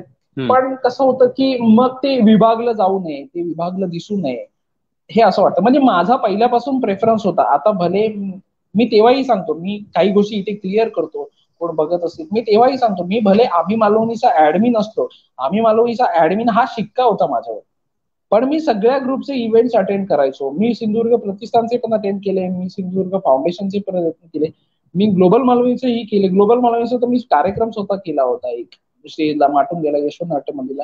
मी माझा सिंधुदुर्गचंही केलं. आपण सगळ्यांना जोडून सगळ्यांसोबत राहून केलंय. याच गोष्टी ज्या आहेत ना, ह्याच आपल्याला कायम ठेवायच्या आहेत. आपल्याला ग्रुप महत्वाचे नाही आहेत, आपल्याला माणसं महत्वाची आहेत. आपल्याला आपल्या मातीतली माणसं खूप महत्वाची आहेत. कारण ग्रुपने काय होतं, 4 टाकी इकडे, 4 इकडे, 4 इकडे आणि 4 इकडे, ह्याच्यात कोल्ड वॉर होतात. आपण जर आपल्याच मातीसाठी काम करतोय, आपण जर आपल्याच सिंधुदुर्गासाठी काम करतोय, आपण जर आपल्याच कोकणासाठी काम करतोय, तर मग त्याला 10 ग्रुप कशाला हवे? एक का नाही बरोबर. असू शकत आपण? हा प्रयत्न मी करण्याचा चालू केला. या प्रयत्नात मी कधी कधी मातीही खाल्ली. सांगायला गेलं खरं तर की काही लोकांना तर नाहीच पटलं, नाही नाही आम्ही नाही तर नाहीच, आम्ही नाही एकत्र येऊ शकत, आम्ही आमचंच करणार आम्ही. पण हे खूप चुकीचं आहे. याच्यातून काय होतंय, ग्रुपिझम हा प्रकार किंवा ग्रुप ही गोष्ट ही कालांतराने एक म्हणजे आपण शाप म्हणतो तसंच आहे. भले कितीही वरदान म्हटलं तरी ग्रुप हा प्रकार शापच होतो. ग्रुप जर एकटा असेल, एकत्र असेल तर ते वरदान कायम असतं, पण जर ते वेगवेगळे असतील तर 4 प्रकारची 4 लोक असतात आणि त्या 4 प्रकारच्या लोकांमुळे, 4 विचारामुळे 4 गोष्टी वेगळ्या होतात आणि मग त्या गोष्टीला, त्या कार्याला फाटे फुटत जातात आणि जे आपल्याला नको आहेत. हा भले बरोबर. कोणाला तुमची लीड नाही आवडत, बाबा मला लीड नाही आवडत, असं नाही करून चालत आपल्याला. आपल्याला जर वाटतं की कोणीतरी घेऊन चाललंय पुढे तर आपण त्याच्यासोबत जाणं महत्वाचं आहे. खरी तुम्हाला गोष्ट. कोणी मागे ठेवणार आहे किंवा तुम्हाला कोणी मागे करून हे करणार आहे, नाही, असं नाहीये. तुमचं जर एक गोष्ट लक्षात ठेवा, तुमचं सगळं कोणी घेऊ शकतं, सगळं तुमचे हम्म. विचार, तुमच्या थिंकिंग, तुमच्या सगळ्या गोष्टी कोणी कॉपी करू शकतं, पण तुमचं हे कोणी नाही नेऊ शकत. बरोबर. तुमचं नशीब कोणी तुमच्यापासून नाही नेऊ शकत. सो त्याच्यामुळे तुमच्या नशिबावरती विश्वास ठेवा. आपण सगळे एकत्र आहोत. विचार करा, 4 ग्रुप आज किंवा असंख्य ग्रुप त्यांच्या त्यांच्या परीने सिंधुदुर्गाचं नाव मोठं करतायत, कोकणाचं नाव मोठं करतायत. ती लोक जर एकत्र आली तर काय होईल? ती लोक जर एकत्र आली तर काय होईल? काय करू शकतो आपण? या सगळ्या गोष्टीतून काय करायचंय? आपले रुसवे फुगवे, आपल्या छोट्या मोठ्या गोष्टी बाजूला ठेवून फक्त आणि फक्त सिंधुदुर्गाचं नाव करायचंय. प्रत्येकाने पुढाकार घ्या ना. भले एक ग्रुप आपण केला, एकत्र राहिलो, प्रत्येकाने पुढाकार घ्या. हे बघ मला हे असं सुचलंय, मी हे करू का? अरे करा ना आणि त्याचं क्रेडिट घ्या, तुम्ही पुढे व्हा. तुम्ही पुढे खरी होणं गोष्ट आहे. महत्वाचं आहे ना, की ह्या ग्रुपने हा असं केलंय बाबा, ह्या ग्रुपने स्नेहसंमेलन केलं तर मग आम्ही करणार, मग आम्ही स्नेहसंमेलन केलं तर मग हे करणार, ह्यांनी केलं तर हे करणार. हे चौघांची 4 सेलिब्रेशन झाली, 4 संमेलन झाली. यार एक करा ना, बघूया काय होतंय. वानखेडे स्टेडियम कमी पडेल तुम्हाला. हो हो, बरोबर आहे. मालवणी माणसाची दहशत, मालवणी माणसं किंवा कोकणी वासियांचं ताकद काय आहे ही दिसू शकते लोकांना. पण हे होणं पण खूप कठीण आहे, कारण जो जातो करायला तो तोंडावर आपटतो. पण कितीही आपटलं तरी आपण परत प्लॅस्टर करायचं आणि परत यायचं. पण ही गोष्ट सोडायची नाही की बाबा मी जोपर्यंत आहे तोपर्यंत मी सगळ्यांना घेऊन चालणार. आज सगळ्याच ग्रुपची खरी माणसं मला गोष्ट. महत्वाची आहेत. भले त्यांना मी आवडत नसेल, काहींना मी आवडत नसेल, काहींना मी आवडत असेल, पण ज्या ज्या लोकांना मी आवडतोय ना, मी त्यांचा जास्त विचार करेन आणि त्या लोकांना घेऊन मी पुढे जाण्याचा प्रयत्न करेन. आज प्रतिष्ठित नाव आहेत, आज सोशल मीडियावरती पेजेस आहेत. तुम्ही विचार करायला गेलात तर पेजेसची नावं घेईन मी मुद्दामून. बायग्या पेज आहे, समाधान यादव सारखा मुलगा कोकणामध्ये शिक्षण घेतो, पूर्ण करतो, आज मुंबईमध्ये स्थित होतो आणि बायग्या नावाचं पेज ओपन करून आज 25,000पेक्षा जास्त पुढे जातो आणि आज ट्रिमंडस तो फॉलोविंग घेतो आणि आज स्वतःचं मर्चंडाईज उभं करतो. स्वतःच्या मालवणी म्हणींची टी शर्ट्स, मालवणी म्हणी आहेत त्यांची टी शर्ट्स त्याने आज उभी केलीत, किंवा मालवणी काही मीम्स आहेत, हा प्रकार आहे, त्याचे टी शर्ट्स त्याने उभे केले आणि ते त्याला चांगली डिमांडही आहे. शेअरिंग कोण करताय? आपलीच मुलं करतायत, आपलीच माणसं करतायत, जी वेगवेगळ्या ग्रुपमध्ये पसरलेली आहेत पण ती मनाने हो. एकत्र आहेत, ती दिसतात. अरे हा तर 4 ग्रुपवरती आहे. तो 4 ग्रुपवर का आहे? कारण त्याला सगळी माणसं महत्वाची आहेत म्हणून तो 4 ग्रुपवर आहे. तो बाबा खरी ह्या गोष्ट. ग्रुपचा कार्यक्रम आहे म्हणून मी इकडे चाललो असं नाहीये. तो ह्या ग्रुपच्या पण कार्यक्रमाला जातो, तो ह्या ग्रुपच्या पण कार्यक्रमाला जातो, तो सगळ्याच कार्यक्रमांना जातो. मालवणी माणसं, कोकणी माणसं ही जी मंडळी आज पसरलेली आहेत सगळे आणि वेगवेगळ्या ग्रुपवरती, सगळ्याच ग्रुपवरती दिसतात ना, या माणसांना सगळ्यांना आवडतं आपल्या माणसांमध्ये जायला, आपल्या माणसांमध्ये काम करायला, आपल्या माणसांमध्ये पोहोचायला. मग जर समजा हा सगळ्यांचा मिळून जर एक कार्यक्रम झाला तर ह्या माणसांच्या मनात किती आनंद असेल. तर मी मुद्दाम खरी सांगतो, गोष्ट. कॅज्युअल मालवणी सारखं पेज आहे ज्यांनी प्रचंड व्हिडिओचा दर्जा दिला, खूप सुंदर दर्जा दिला. हो. तुमचं तर घराजवळ तो नाटकच तुम्ही दिलंय रंगभूमीला, की विचार करायला लावणारं नाटक आहे. त्याच्यानंतर मुंबई मनोरंजन सेनासारखं पेज आहे, होय महाराज नावाचं पेज आहे, हेमचंद्र सावंत सारखा मुलगा आणि त्याच्याबरोबर दिवेश साळगावकर. ही मंडळी मालवणीमध्ये जे डबिंग करतात ना, वेळ लावतात. वेळ म्हणजे 2017ची दहशत अजूनही आहेत. आज त्यांच्या कामामुळे त्यांना करायला मिळत नाही आहे, किंवा आज त्यांच्या कामामुळे त्यांना वेळ नाही मिळत आहे. पण जेव्हा ते करतात ना, ह्या क्षेत्रात उतरतात, डबिंगच्या क्षेत्रात, त्यावेळी मालवणी माणसाची दहशत, मालवणी माणसाचा आवाज हा हेमचंद्रकडून ऐकायला येतो. हो, हे सगळं हो. आहे. आणि त्याच्यानंतर सांगायला गेलं तर योगेश गुरवचं पेज आहे गाववाले, ज्याच्यावरून सतत मीम्स असतात आणि जे मीम्स मालवणी असले किंवा कोकणी वासियांचे असले तरी मनाला प्रसन्न करणारे असतात. ह्या सगळ्या गोष्टी आहेत आणि प्रत्येक जण ना, प्रत्येक कोकणी माणूस किंवा इथला प्रत्येक सभासद, या सोशल मीडियावरचा प्रत्येक माणूस त्याच्या त्याच्या परीने काहीतरी वेगळं करायचा प्रयत्न करतो, आपली व्हरायटी देण्याचा प्रयत्न करतो, खरीच काहीतरी गोष्ट. दाखवायचा प्रयत्न करतो. म्हणजे असंख्य आपल्याकडे कलाकार आहेत, म्हणजे नाव घेतली तर खूप कमी पडतील. आता त्रिमूर्ती क्रिएशन नावाचं पेज आहे, तिथली जी मंडळी आहेत, वैभव गावडे आहे, त्याच्यानंतर निलेश परब आहे, संदेश गावडे आहे. संदेश गावडेकडे प्रचंड टॅलेंट आहे, नावं घ्यायला गेलं तर खूप आहेत. इतकी टॅलेंटेड हो हो. मुलं आहेत जी काही करू शकतात. आता सिद्धेश नेरुरकर सर आहेत, मला वाटतं त्यांची कॅलिग्राफी अक्षरग्राम या नावाने जे चालू आहे, सुसाट आहेत ते. निखिल साळसकर, ही मंडळी सगळी म्हणजे चांगल्या चांगल्या मुलांची नावं सुद्धा घ्यायची राहून जातील माझ्याकडून, पण माझ्याकडून नावं घ्यायला गेली तर असंख्य आहेत नावं. ही सगळी मुलं जरी वेगळीकडे दिसली ना, तरी ती सगळी एकत्र आहेत, ती सगळी बांधून आहेत एकमेकांना. फक्त एवढंच की ते दिसताना वेगवेगळ्या ग्रुपमध्ये दिसतात तुम्हाला. आता माझा सिंधुदुर्गने नवरानवरी.com या नावाने एक संकल्पना आणली की सिंधुदुर्गामधले वधू वर सूचक मंडळ त्यांनी सोशल मीडियावरती ऑनलाईन चालू केलं. किती मोठं काम आहे, किती मोठी हो, गोष्ट आहे. खरंच. हम्म. म्हणजे एवढी मोठी गोष्ट, हे सुचणं पण किती मोठं आहे. त्याच्यानंतर मग असंख्य मोठी मंडळींची नावं आहेत, राजा दळवी आहेत, असंख्य नाव आहेत. सगळ्यात महत्वाचं मी नाव घेईन या क्षणाला इथे, जो माणूस खूप डिझर्व करतो, ज्याचं नाव घेणं खूप आहे, ज्याने आज कोकणी माणसाचा आणि सिंधुदुर्गाचा आणि मालवण तालुक्याचा की हे ऋषी दादा देसाई यांची मुलाखत तर प्रत्येकाने घ्यायला हवी. तो माणूस स्वतःहून खूप मागे राहतो. तो माणूस खूप कधीच हे करायला बघत नाही किंवा मी पुढे जाईन आणि मी पुढे सांगतोय माझा ऐका. नाही, आज ऋषी देसाई हे नाव प्रचंड मोठं आहे. त्यांचे व्हिडिओज व्हायरल होत आहेत. त्यांचा जो गणपतीचा व्हिडिओ त्यांनी केला होता राजा दळवी सरांच्या एका कार्यक्रमामध्ये, जो त्यांनी केला होता, एक श्वासात शंकर महादेवांची मला आठवण झाली होती. इतका प्रचंड टॅलेंट लहानपणापासून ते आहेतच. आणि ती व्यक्ती ऋषी देसाई म्हणजे खूप मोठं व्यक्तिमत्व आहे. ही व्यक्ती, ते जे काही त्यांचं होतं ना, तो व्हिडिओ आज जगभरात पसरतोय. त्याच्यानंतर त्या माणसाने मातीचं नाव, आपल्या मालवणी माणसाचं, मालवणी जिल्ह्याचं आणि ह्या मातीचं नाव जगभरात प्रसिद्ध केलं त्याच्या न्यूज अँकरिंग वरून. आणि त्याच्याकडे इतकं टॅलेंट आहे ना, कदाचित ते टॅलेंट कुठेतरी वर्ल्ड लेवलला सुद्धा जाऊ शकतं, इतकं टॅलेंट आहे. त्यांनी खूप वाचलंय, खूप त्यांचं लिखाण आहे, खूप त्यांचा गाढा अभ्यास आहे. आणि ऋषी देसाईच्या पुढ्यात साधा माणूस नाही उभा राहू शकत. साधा सुद्धा माणूस नाहीच उभा राहू शकत. त्यांना फेस करणं पण खूप मोठी गोष्ट आहे. कालांतराने आताच रिसेंटली मला कळलं, मी कुठेतरी पोस्ट वाचली होती की मालवण तालुक्यामध्ये आता रक्तदान शिबिर जेव्हा झालं तेव्हा 4 जण Mumbai blood donors, Mumbai blood group असतो, मुंबई ब्लड ग्रुप, जो 10 लाखांमध्ये 4 जण असतात, 10 लाखांमध्ये 4 जण. विचार कर, ती 4 लोक आपल्याला मालवण तालुक्यात मिळाली फक्त. युनिक ब्लड डोनर आपण म्हणतो.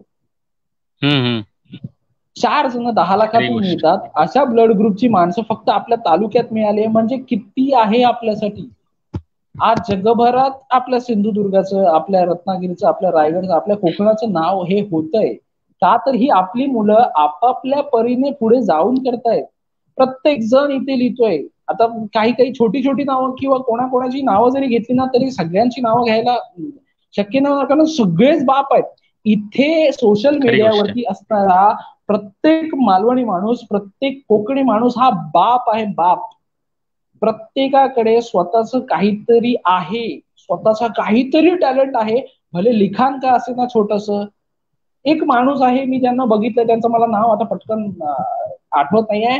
आपल्या मुलीचा आज 5 वर्ष 3 महिन्याची त्यांची मुलगी आहे. दर महिन्याला 15 तारीखचा वाढदिवस आहे, दर महिन्याला तो केक घेऊन येतो त्या आपल्या मुलीसाठी आणि सोशल मीडियावरती टाकतो. का तर तो सेलिब्रेट करतो, तो दाखवतो, तो शो करतो की बाबा हे आहे. आणि मुलीवरचं प्रेम किंवा आपल्या मुलावरचं प्रेम, काहीतरी वेगळं करतोय ती व्यक्ती, काहीतरी करते. दर महिन्याला केक आणते, दर महिन्याला त्याची मुलगी केक कापते, त्या मुलीला उदंड आयुष्य लाभू दे, अगदी 100 वर्ष जगू दे. इतकं सुंदर आहे आपलं जग. जर इतकी सगळी मोठी माणसं आपल्याकडे आहेत तर त्यांना सोडून कसं चालेल? आणि ही सगळी माणसं, मी खरं सांगू का, ह्या सगळ्या माणसांना ग्रुप नकोय. ह्या सगळ्या माणसांना मालवणी माणसं एकत्र आलेली, अनिल मालवणकर त्यांचं नाव, सुयोग दादांनी सांगितलं, थँक्यू. ही सगळी मंडळी, म्हणजे महिलांमध्ये पण सांगायला गेलं तर अर्चना परब आहेत, प्राजक्ता सामंत मॅडम आहेत, पौर्णिमा मोरजकर आहेत, खूप नावं आहेत, मी सांगू शकतो. पण मला ती आता म्हणतो ना की आता आपण बोलताना लगेच आपल्याला आठवणार नाही. सो ही, आणि खरंच म्हणून मी एकच वाक्य मी पुन्हा तेच सांगेन की इथे असलेला प्रत्येक माणूस बाप आहे. प्रत्येकामध्ये एक स्वतःचा वेगळा टॅलेंट आहे.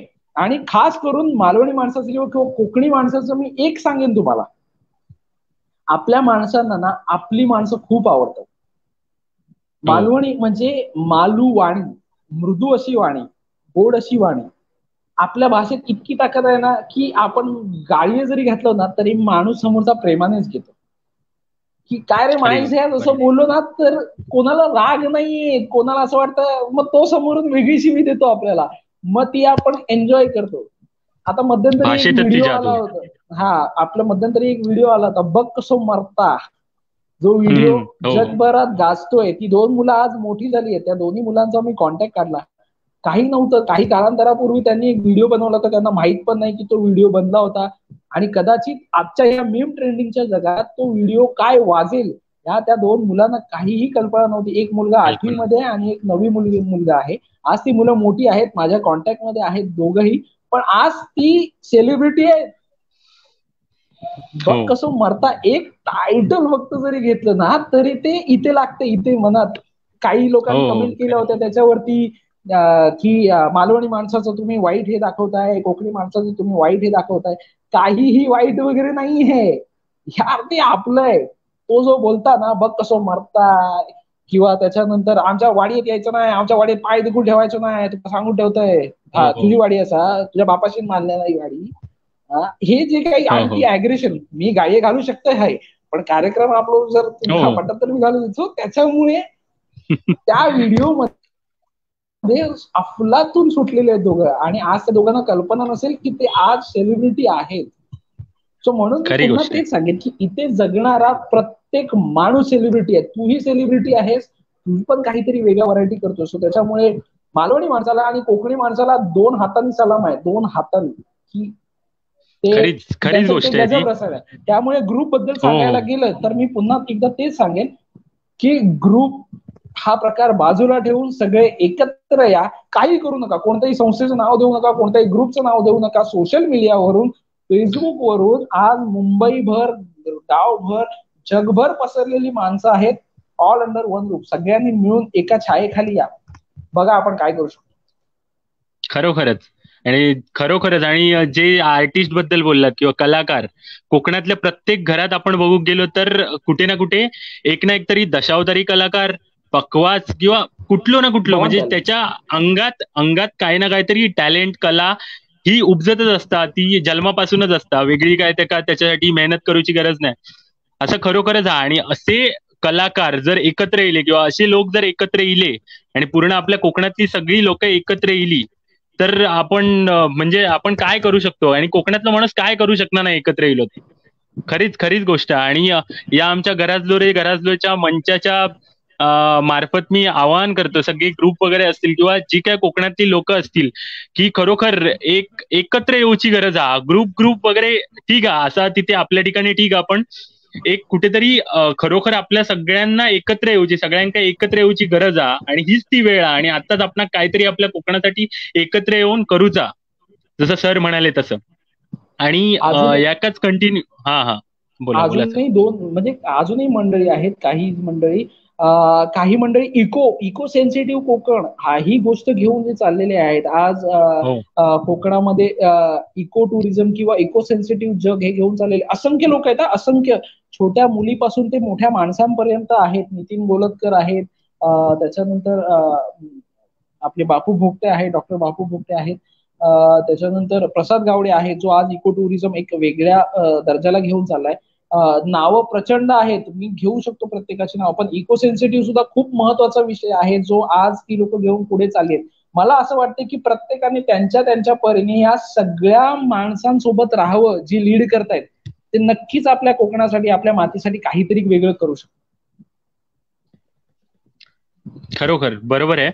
आणि याच्यानंतर मी पुढच्या विषयाकडे येतो, की हा. तुम्ही एक रंगमंचावर वगैरे काम केलेलं आहे, आणि तुम्हाला रंगमंचावर तुम्ही याआधी काम केलेलं आहे, पण रंगमंचाची भूक योग्य वयात जेवढी हवी तेवढी भागली का तुमची? सगळ्यात महत्वाचं म्हणजे की रंगमंचावर मी काम केलंय, आणि 2006 मध्ये कॉलेजमध्ये होते, बसले होते तेव्हा 13वी होते, आणि मुंबईमध्ये कॉलेज माझा डीएव्ही, आणि तेव्हा अं,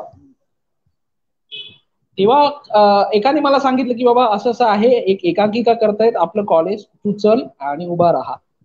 मी जाऊन उभा राहिलो. उभा राहिल्यानंतर मला त्या एकांकिकेत प्रवेश मिळाला. एकांकिकेत प्रवेश मिळाल्यानंतर मला एक कॅरेक्टर मिळालं. कॅरेक्टर मिळाल्यानंतर मग मी गेलो पुढे, आणि गेल्या पुढे नंतर एकांकिका झाली 2006 ला. त्यावेळी मला एकांकिकेचं, त्या राज्यस्तरीयचं विनोदी पारितोषिक, विनोदी अभिनेता म्हणून राज्यस्तरीय प्रथम क्रमांकाचं पारितोषिक मिळालं. तिथून माझ्या ह्या रंगमंच ह्या गोष्टीची सुरुवात झाली, आणि तिथून जो मी सुटलो. रंगमंच ही गोष्ट माझ्यासाठी इतकी महत्वाची होती, रंगभूमी ही इतकी महत्वाची होती की मी आजही ते का असे ना काम करतोय. माझ्या बाबांना नाही आवडायचं हे. माझे हम्म. बाबांचं म्हणणं असायचं कायम की नोकरी कर, काम कर, या सगळ्या गोष्टी काही नाही आहेत. कारण त्यांनी दिवस काढले असेल. आई वडील आयुष्यात आपल्याला कधी चुकीचं सांगत नाही. आपण त्या वयात असताना आपण त्यांना थोडंसं चुकीचं घेतलं, म्हणजे आपण म्हणजे मी थोडंसं चुकीचं घेतलं की हा तुम्हाला काय, तुम्ही आता बोलाल बरोबर आहे, तुम्हाला काय वाटतं हे सगळं हे आहे काय, मी करतो त्याला काही किंमत नाही का, असं तसं हे तेव्हा वाटायचं त्या वयात असताना, जे चढतं वय होतं, 17-18 वर्ष होतं. पण जेव्हा पायाला ठेच लागते ना आपल्या, तेव्हा आपल्याला कळतं की महत्वाची गोष्ट कोणती आहे, ती आपण कशी करायला पाहिजे आणि कोणत्या वेळेत करायला पाहिजे. जेव्हा माझा भाऊ ऑफ झाला त्यावेळी मला ती ठेच लागली आणि मला कळलं की बाबांचं उतार वय आहे, बाबांना नाही जमणार आता, आपल्याला कुठेतरी काहीतरी करावं लागेल. कारण मी जेव्हा जायचो नाटकाला वगैरे, दौऱ्याला वगैरे जायचो, तेव्हा मी 3-3, 4-4 दिवस घरी नाही यायचो. आणि अगदीच परिस्थिती घराची बिकट असल्या कारणाने मला ते नंतर काही कारणास्तव थांबवावं लागलं. आणि बाबा गेल्यानंतर मी ते पूर्ण थांबवलं. पण माझं म्हणतो ना, आपण म्हणतो की किडा ही गोष्ट अशी असते. आणि कलेचा किडा हा तर सगळ्यात खतरनाक असतो, जो तुम्हाला कधीच सोडत नाही. तो किडा चालूच हो. राहिला. फक्त एवढंच की मग मी कामाला आणि घर कसं चालेल, आपल्याला आपल्या स्वतःच्या गोष्टी कशा उभ्या करता येईल, या गोष्टीला मी प्राधान्य द्यायचं काम केलं आणि हा थोडासा बाजूला विषय ठेवला. पण आजही मी या गोष्टीमध्ये काम करतो. भविष्यातही एक व्यावसायिक नाटक येईल अशी मी चालू आहेत प्रयत्न त्याचे. पण हा हे कायम आहे, हे मी जोपर्यंत आहे तो माझ्या बरोबर राहणार आहे. आणि अजून एक सांगायचं झालं, मगासपासून मी इथे म्हणजे समोर मी माझा पॅड पण ठेवलाय आणि त्याच्यावरती कमेंट्स येत आहेत. ही जी हो कमेंट्स हो, करणारी कमेंट्स. मंडळी आहेत ना, ही जी कमेंट्स हो करणारी मंडळी आहेत ना, हे आपलं आयुष्य आहे, हे आपलं हो. सर्वस्व आहे. काय गरज आहे त्यांना, काय गरज आहे स्वतःचा वेळ बाजूला काढून, म्हणजे महत्वाचा वेळ असेल स्वतःचा, आणि एवढा महत्वाचा वेळ असून घरातल्यांना द्यायच्या ऐवजी ते गेले 1 तास इथे सतत आपल्या बरोबर आहेत आणि सगळ्यात हो महत्वाचं म्हणजे कमेंट्स करतायत. आता मी हो हो, मगासपासून खरी तुम्हाला गोष्ट. म्हणतोय की काही नावं माझ्याकडून राहून जात आहेत, काही नावं माझ्याकडून राहून जात आहेत. अख्खी लिस्ट आहे या लोकांकडे. हो, प्रत्येक जण खरी गोष्ट. कमेंट्स मधून आपलं नाव टाकतोय, सगळ्यांची नावं टाकतायत आणि सांगतात ही ही नावं आहेत, प्रत्येकाचं याचं क्षेत्र हे आहे. हसन खान सर आहेत, चंद्रवदन कुडळकर सर आहेत, यांची नावं राहून गेली माझ्याकडून खूप असून. ह्याच्यापेक्षाही मोठी मोठी नावं असतील, पक्षी तज्ञ आहेत, पण मला माझ्याकडून नावं राहून जात आहेत. पण ही मंडळी त्यांची नावं सांगतायत आपल्याला. त्याच्यामुळे मला मला आज ह्या गोष्टीचा हो, खरं. आनंद होतो की भले मला जरी नाही सांगता आलं, काही नावं मी विसरलो, पण आपली ही जी माणसं आहेत ना, ती माणसं, काय काय गरज आहे, म्हणजे सगळ्यात महत्वाचं म्हणजे 1 तास काढून ही आपली मुलाखत बघायची. कोण आहे हा साई प्रसाद परब, कोण आहे प्रथमेश परब, कोण आहेत ही लोक, काय गरज हम्म. पडली आम्हाला, आम्ही हे बघतोय का, तर ही आत्मीयता आपण जोडून ठेवली आहे त्यांच्याबरोबर. आणि ती लोक जी कमेंट्स मधून त्यांची नावं सांगतायत ना, त्या माणसांचं नेतृत्व आणि कर्तृत्व सुद्धा तितकंच मोठं आहे. आणि जी लोक कमेंट करतायत ना, ती लोक हम्म. पण मातब्बर मंडळी आहेत, ती लोक हो, पण खूप मोठी आहेत, ती लोक सुद्धा खरी खूप गोष्ट. मोठी आहेत. त्या लोकांचं पण एक वेगळा टॅलेंट आहे. काय गरज आहे दुसऱ्याचं नाव कमेंट करायची, कारण ते जेव्हा बरोबर. दुसऱ्याचं नाव कमेंट करतायत ना, तेव्हा त्यांचंही नाव कोणीतरी दुसरा कमेंट करतोय. आणि खरी हीच गोष्ट आहे. खासियत आपल्या माणसांची आहे, हीच गोष्ट आपल्या माणसाची आहे. आणि हाच आपला कोकणी माणूस आणि मालवणी माणूस आहे, जो जेव्हा भेटतो ना तेव्हा हृदयापासून भेटतो. भले आज अनेक ग्रुपच्या जर्सीज वगैरे आहेत, जर्सीज मधली मुलं तुम्हाला बाहेर दिसतील रस्त्यावरती, जेव्हा ती जर्सी दिसते ना त्यावेळी ती आत्मीयता दिसते, आपण पटकन हाक मारतो, काय रे, काय गाव हो. तुझा. मालवणी कुठेही ऐकलं, जरा जरी वाक्य ऐकलं, संपला विषय. त्या माणसाबरोबर बोलल्याशिवाय आपण राहणारच नाही.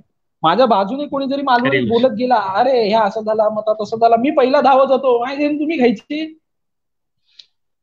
सिंधुदुर्गातले काय, काय गाव खायचं, मग मालवण. आणि एकदा मालवणी सुरू झाल्यावर विषय संपला भाई, दुसरं काही सांगायची गरज बरोबर. नाही तुला.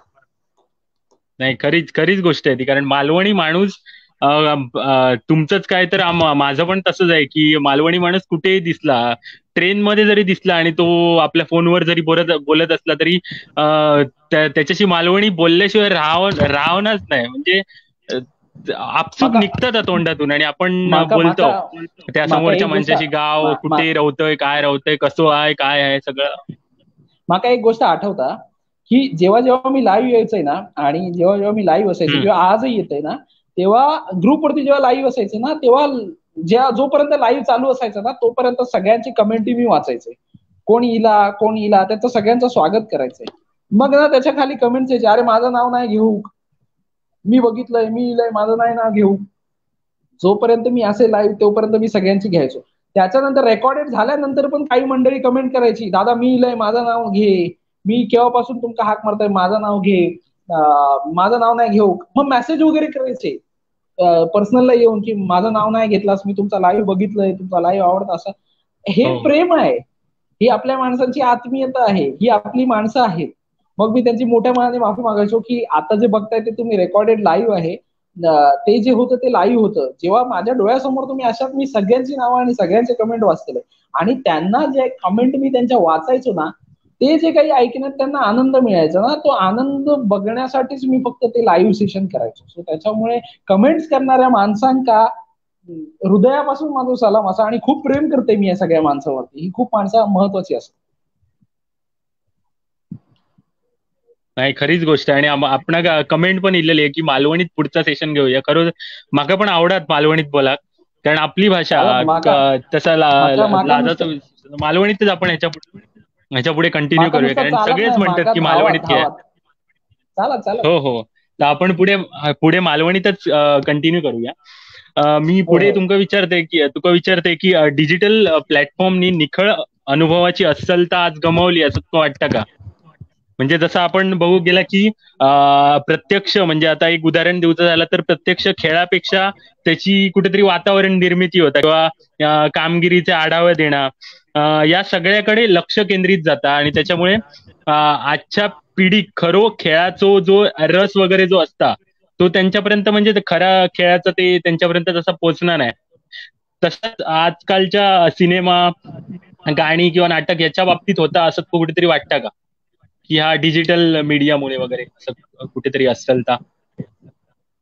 शेवटी पुन्हा एकदा ताच सांगते की ह्या सगळ्या आपल्यावरती असा, आपण कसा घेतो त्याच्यावरती असा. आता तसं सांगू गेला तर डिजिटल प्लॅटफॉर्म घेतो नाईलाजान झालेलो असा. कोविड नंतर, त्याच्या अगोदरपासून हो. या सगळ्या चालला डिजिटल माध्यम वगैरे, पण कोविडच्या ह्या महामारी सगळ्याच काही आयुष्य, माणसाचं आयुष्य डिजिटल झाला. सो त्याच्यामुळे त्याका आपण काय करू शकणार नाही. पण याच्या पुढे जेव्हा वॅक्सिन येतला आणि त्याच्यानंतर आपण परत सामान्य लाईफचा जा आपलं आयुष्य होतं जगूक आपण लागतलो, त्याच्यानंतर आपण भविष्यात काय बदल करू शकतो आपण, ह्या सुद्धा तितक्यात महत्वाचं असतं. डिजिटल लाईफ कोणासाठी असा, डिजिटल लाईफ ही एक वेगळं म्हणतो ना, एक वेगळं जाणार. पहिलं टीव्ही असायचो समोर, आज माझ्या हातात टीव्ही असा माझ्या हक्काचा. सो त्याच्यामुळे माझ्या हातात दिसता तर आम्ही बघतोय, आणि कोणाक काय बघूचा हात आहे तर ते त्याच्या त्याच्या मनावरती असं. पण डिजिटल आयुष्य आज नाही म्हटलं तरी लहान मुलाचा 1 वर्षाचा चेडू, आता माझा स्वतःचा 1 वर्षाचा चेडू असा, त्याका हातात असं मोबाईलवरती काय दाखवलं, युट्यूबवरती गाणी दाखवल्याशिवाय त्या खाऊचं नाही असा त्याचा. मग त्याला ता दाखवल्यानंतर त्या खाता, आणि त्याच्यानंतर म्हणजे या छोट्या छोट्या गोष्टी असत. डिजिटल आयुष्य असं नाही किंवा काही असे ना, प्रत्येका काही ना काहीतरी त्या रिलेट करता. तसं सांगूचा गेला तर मैदानी खेळ माका तरी असं वाटतं, आज लॉकडाऊन असा, वर्षभर हम्म. गेले, वर्षभर घरात बसलेला असाच, आता काय करूचा असा तर नवीन करा. आतापर्यंत काय झालं होतं, आतापर्यंत आम्ही बाहेरच असायचो, आणि आता ह्या वर्षभर किंवा ह्याच्या काही अगोदरच्या वर्षापासून आम्ही डिजिटल प्लॅटफॉर्मवरती किंवा ह्या सगळ्या गोष्टीवरती असो, किंवा गेम खेळतो, हम्म. ह्या करतो, व्हॉट्सअपवरती असतो. आता 1 वर्ष तुम्ही उबगलास, पूर्ण उबगलास, आता ह्या सगळ्या गोष्टीतून बाहेर पडा. आता काय करूचा आपण, आता मस्तपैकी जेव्हा ह्या सगळ्या रेग्युलर पूर्वपदावर येईल चालू, तेव्हा सकाळी जा, बाहेर पडा घरातनं, सकाळी 6 वाजता उठा, 5 वाजता उठा, ज्याका जसा जमात तसा उठा, आणि पहिलं सूर्योदय बघा. सूर्योदय जेव्हा लाल अंशापासून येऊ वर सुरुवात करताना, त्याका बघण्याची जी काही नशा असणार ती खायच्या व्यसनापेक्षा भारी असते. सूर्य जो येता खरी लाल गोष्ट. पॉइंट पासून अख्खो सूर्य जेव्हा गोल तुमच्या समोर येताना, त्याका असा उघड्या डोळ्यांनी असा हात पुढे करून त्याका जर बघतो ना आपण, किती सुंदर असता, म्हणजे त्याच्यासारखी नशा नाही असा. आणि त्यावेळी जो तुम्ही श्वास घेतालास ना, तो खरं श्वास असतो आयुष्यातलो, की त्यावेळी आपण ठरवूचा की दिवसभरात माका काय करूचा असा. त्या सगळ्या गोष्टींचे प्लॅनिंग आपण करू शकतो. त्याच्यानंतर तुम्ही खेळा, तिथे आजूबाजू ग्राउंड असतात तर मुलं क्रिकेट खेळतात, त्यांच्याबरोबर जाऊन उभे राहा, क्रिकेट खेळा, फुटबॉल खेळा, जो काही असतात मैदानी खेळ खेळा. खेळणं महत्वाचं असा, कारण आज ह्या वर्षभरात जो 50 किलो होतो तो आज 70 किलो झालेलो असा, तो आज 65 किलो झालेलो असा. सो ह्या सगळ्या गोष्टी भरमसाठ झालेल्या असतात, सगळ्यांचे गाल पुढे गेलेले असतात, माझ्या स्वतःची मी सुद्धा झाले. सो त्याच्यामुळे आपण आता पुढे कसं आपण स्वतः, कारण पर्सनॅलिटी डेव्हलपमेंट सुद्धा तितकीच महत्वाची असा, आपण कसे चेंज करू शकतो स्वतः, आपण स्वतः कसं बदलू शकतो या सुद्धा तितकेच महत्वाचं असतं. त्याच्यामुळे डेव्हलपमेंट करणं, आपल्या स्वतःमध्ये डेव्हलपमेंट करणं, आपण स्वतःच्या आपल्या जागेवरती आणणं या खूप गरजेचं असं. सो डिजिटल प्लॅटफॉर्म ह्या काही वेळासाठी ठीक असतात, पण आणि जसं सूर्योदय महत्वाचा असतो ना, तितकंच मावळतीचं सूर्य सुद्धा तितकंच महत्वाचं असतं. कारण आपण म्हणतो की सगळे उगवत्याक सगळेच नमस्कार करतात, पण मावळत्याकडे कित्येक पाठ फिरवतात. पण मावळतो पण तितकंच महत्वाचं असतं. मावळतो सूर्य असं असतं ना की तो तुमका सांगता की आजचो दिवस तुझं सरलो, उद्या जेव्हा नवं सूर्योदय होतो ना तेव्हा तू काय घेऊन येशील ह्या तुझा महत्वाचा असा. त्यामुळे माझ्याकडे बघ आणि उद्याचा विचार कर.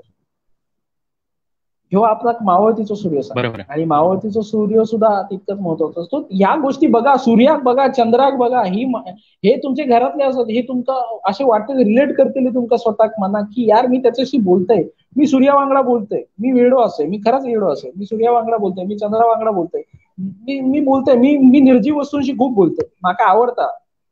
कारण त्यांच्यात सुद्धा काहीतरी अशी गोष्ट असतात जी आपण काहीतरी सांगता, काहीतरी सुचवता की बाबा तू ह्या करू शकतोस.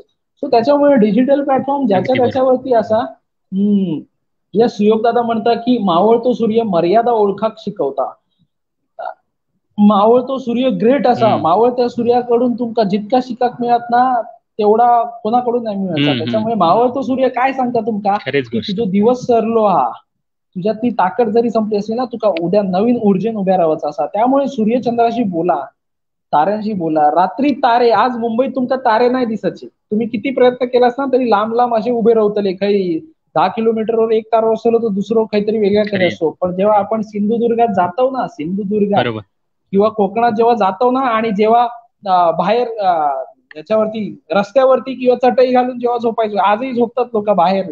आता काही डेव्हलपमेंट झाले असतील पण आजही ह्याच्यावरती जाऊन वरती जाऊ कौलावरती जाऊन झोपतात किंवा ती जाऊन बोलतात. आणि जेव्हा आकाशात बघतो ना तेव्हा तारेच तारे असतात, ते असे जोडलेले असतात एकमेकांका. एवढी गर्दी असतात. जा मुंबईचा पॉप्युलेशन असा ना त्या सिंधुदुर्गात ताऱ्यांचा पॉप्युलेशन असा की इतक्या सुंदर दिसता.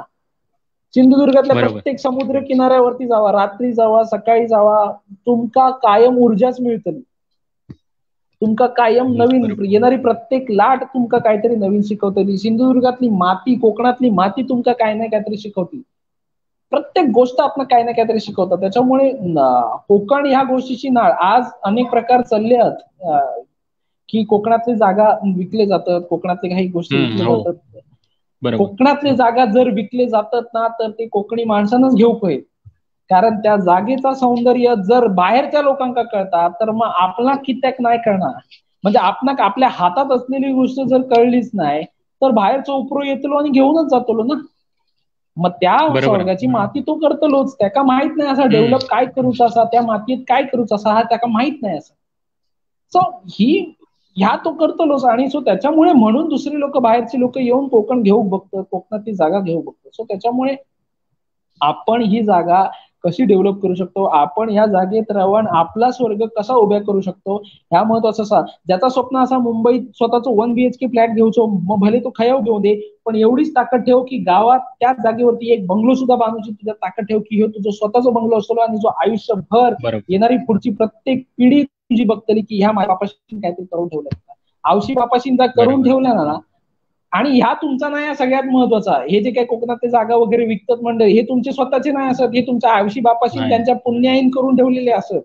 त्यांनी जागा अडवल्यानी, चांगली जागा घेतल्यानी, त्यांनी ह्या वास्तू बांधल्यानी, त्यांनी ही वास्तू उभी केल्यानी, म्हणून ती वास्तू उभी असा आणि त्या वास्तूत तू मोठं झालंस.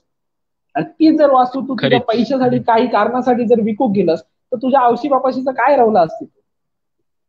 आवशी बापाशी पुण्याई खाई रवली. ह्या सगळ्या गोष्टी असतात. त्याच्यामुळे मी थोडंसं विषयांतर झालंय, पण डिजिटल माध्यम भले जरी असला तरी तुमका ह्या सगळ्या गोष्टी खूप महत्वाच्या असतात. अनेक सारे कमेंट, म्हणजे मी जरी या छोट्या छोट्या गोष्टी सांगताय, पण जेव्हा ह्या लाईव्ह चालू असतात किंवा ह्या लाईव्ह संपात प्रत्येकान कमेंट वाचा. कमेंट मध्ये प्रत्येकान आपल्या मातीबद्दल काही नाही काहीतरी लिहिल्या. डिजिटल लाईफ ही वेगळी गोष्ट असा. पण माका असं वाटतं की कोरोना काळ संपल्यानंतर प्रत्येकान घराच्या बाहेर पडूक होया, प्रत्येकान आपापल्या परीन ऍक्टिव्हिटी करूक होई, जी ऍक्टिव्हिटी फिजिकल ऍक्टिव्हिटी असतली, ना की डिजिटल. बरोबर आहे. आणि तुम्ही आता म्हटलात की विषयांतर वगैरे, पण मी पुढे त्याच विषयाकडे येणार होते की आपल्या कोकणातली जी जमीन हा वडिलोपार्जित जमीन हा तो कोकणातलो माणूस कुठेतरी विकूक बघता किंवा कुठे ना कुठे आपण समजा शकतो की काय ना काहीतरी नड असलेली पैशाची गरज असलेली त्यामुळे त्याच्याशिवाय तर कोण असं करूचा नाही. पण ऍटलिस्ट ती विकताना ती आपल्या माणसाक आपल्या मालवणी माणसाच्या हातात देऊचो एक प्रयत्न तेवढी एक त्याने तेवढा एक करू आहे की जेणेकरून आपल्या मालवणी माणसाची जमीन ही मालवणी माणसाकडेच राहावत. आणि ह्या तुम्ही बरोबर चांगल्या प्रकारे समजवलं आणि खरंच या विषयावर लक्ष देऊची खरोखरच गरज आहे. आणि आमचं सगळ्यात गराजलो रे गराजलो हे सगळ्यात नाटक सगळ्यात सगळ्यात महत्वाचा असा की गराजलो रे गराजलो ह्या नाटक ज्यांनी कोणी बघितलं नाही असं ना, त्यांनी आधी पहिला तर नाटक जेव्हा पुढे लागा त्यावेळी तर बघा. गराजलो रे गराजलो या नाटकाच्या द्वारे, ह्या चळवळीद्वारे, ह्या नाटक नाही असा, ही एक चळवळ असा, या चळवळीच्या द्वारे त्यांनी जा काय सांगितलं असं ना, तर एकूण एक सत्य असा. आजची परिस्थिती, आज जर तुम्ही तुमची जागा घालवलास तुमच्या हातातून, जी तुमच्या आईशी बापाशीन करून ठेवल्याने असा, तुम्ही जर केला असाल तर तुमका सलाम असा माझो. पण जर तुमचा कायच नसा, तुमच्या आवशी बापाशीन करून ठेवला आणि त्या तुम्ही खायच्या क्षुल्लक गोष्टीसाठी किंवा मुंबईत काहीतरी घ्यायचा असात किंवा काय घ्यायचा असात म्हणून तुम्ही जर ती ऐकलास, तुमच्यासारखं वाईट पडत नसतो तुमच्यासाठी, स्वतःसाठी. दुसऱ्या खरी कोणाचं काय गोष्ट. बिघडायचं नाही. जा काय बिघडताला ना, तर तुमचा स्वतःचाच बिघडताला. सो त्याच्यामुळे आणि सगळ्यात महत्वाचं, मुंबई असं नाही खय काय असू दे, तुमका श्वास घेऊक मिळायचो नाही. मुंबईत कोणाक श्वास घेऊक मिळणार नाही, तसंच बाहेर कोणाक श्वास घेऊक मिळणार नाही. तुमका जर श्वास घेऊक मिळता ना, तो तुमच्या जागेत, तुमच्या वास्तूत आणि तुमच्या त्या मातीमध्ये ह्यो श्वास तुमका थयच घेऊक मिळतलो. माझं एकच मत आहे, खरीच तुम्ही गोष्ट. जन्मा केलास ठीक असा, पण जर तुमका शेवटचा श्वास घेतो असा तर तो तुमच्या मातीमध्ये घ्या. तुमच्या मातीमध्ये, तुमच्या स्वतःच्या वास्तूमध्ये, जी वास्तू तुम्ही स्वतः उभी केला. आणि हे जे काही विकतास, आता काही लोक बोलतील, काही लोक म्हणतील की ह्या काय जाता सांगू की बाबा आम्ही विकतो जमिनी म्हणून, आमका काय गरज असा, आमका माहिती असा, आमका पैशाची गरज आहे. ह्या प्रत्येकाक गरजा, प्रत्येकाक आज पैसो व्हायो, हा प्रत्येकाक आज सगळा वया, प्रत्येक जण पैशाच्या मागे धावता किंवा प्रत्येक जण काही गोष्टींच्या मागे धावता. पण ह्यासाठी आपण जर आपल्या स्वर्गाचा विनाश केलो तर कसं चालत? का चालायचं नाही? कारण जिवंतपणी स्वर्ग अनुभवाक मिळता तुमका. कधीतरी जाऊन कोकणात बघा, जे टुरिस्ट मंडळी असतात ना, ते हरवून जातात, हरवतात अक्षरशः. ह्या काय असा, सगळे पैसे होते माका हाय जागा दी, म्हणून तो जागा मागतात. त्याका माहिती असा की बाबा ह्या जागेत सोनं असा, अस्सल सोनं असा, ज्या सोन्याची किंमत ह्यांका नाही असा. म्हणजे उद्या खरी खरी एखादो गोष्ट. माणूस हो. येतलो, तो काही जागा घेतलो, त्या जागेवर हॉटेल बांधतलो आणि त्या हॉटेलात ज्या माणसाची जागा होती त्याचं झील काम करतो. हो हो. तर मग काय खरी गोष्ट. करशील तेव्हा तुका काय वाटत? तू हो जागा हो. आता विकलस, पण उद्या तुझं झील इथे त्याच जागेवरती बसलेल्या हॉटेलमध्ये काम करतात, तर तुझं काय काहीच किती तुटत. खरंच खरंच फाईव्ह गोष्ट. स्टार आणि इथे फाईव्ह स्टार आता हॉटेल म्हण, चांगला म्हण, काय हरकत नाही त्याला. हो, इथे आता विष्णू सातवते सरांनी एक कमेंट केली की जमीन आपल्याच लोकांका देण्या घेण्यात अडचण हा ती व्यवहार.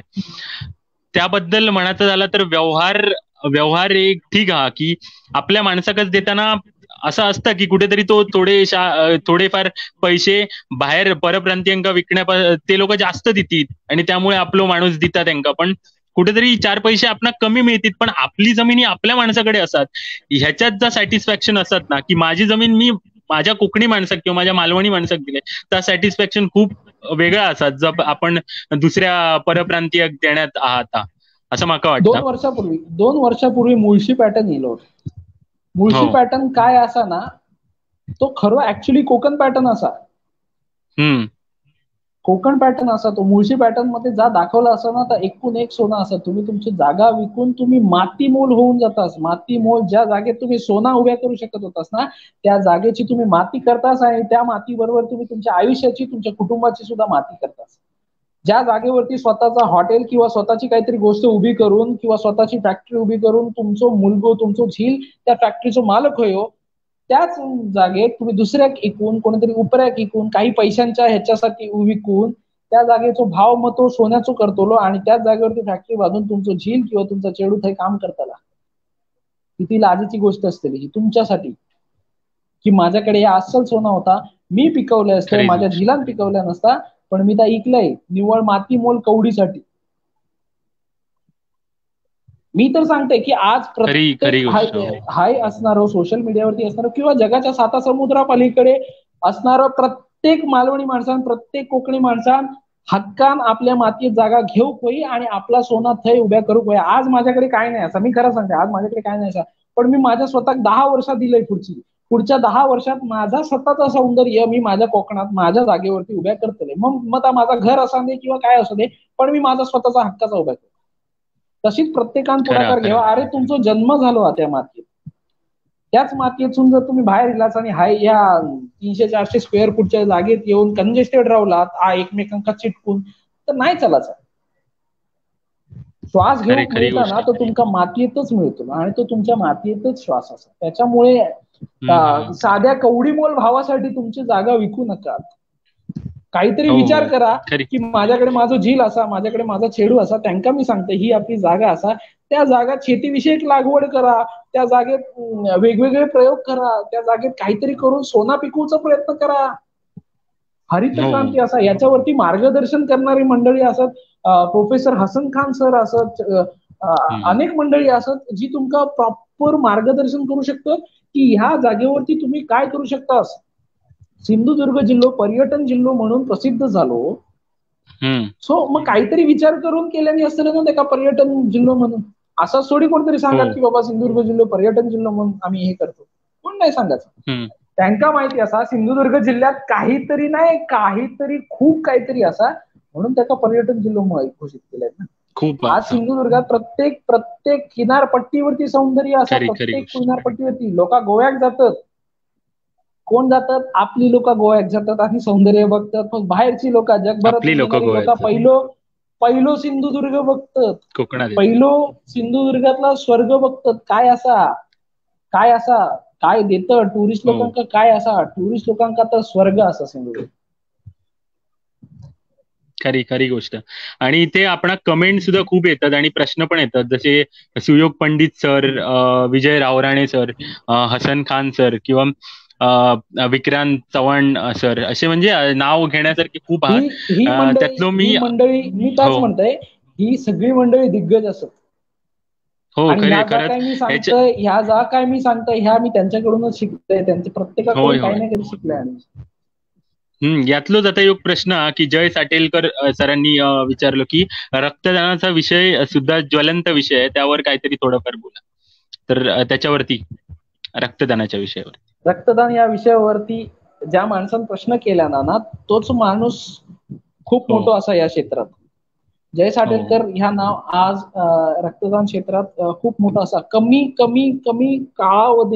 कालावधीत, जसं मी मगाशी जितेंद्र तांडेल सरांच्या बद्दल सांगितलंय सगळं, त्याच्यानंतर जर या क्षेत्रात म्हणजे असत असंख्य माणसं असत, दिग्गज मंडळी असत, पण माझ्या समोर माणसं असलेल्यांपैकी जय साटेलकर असत.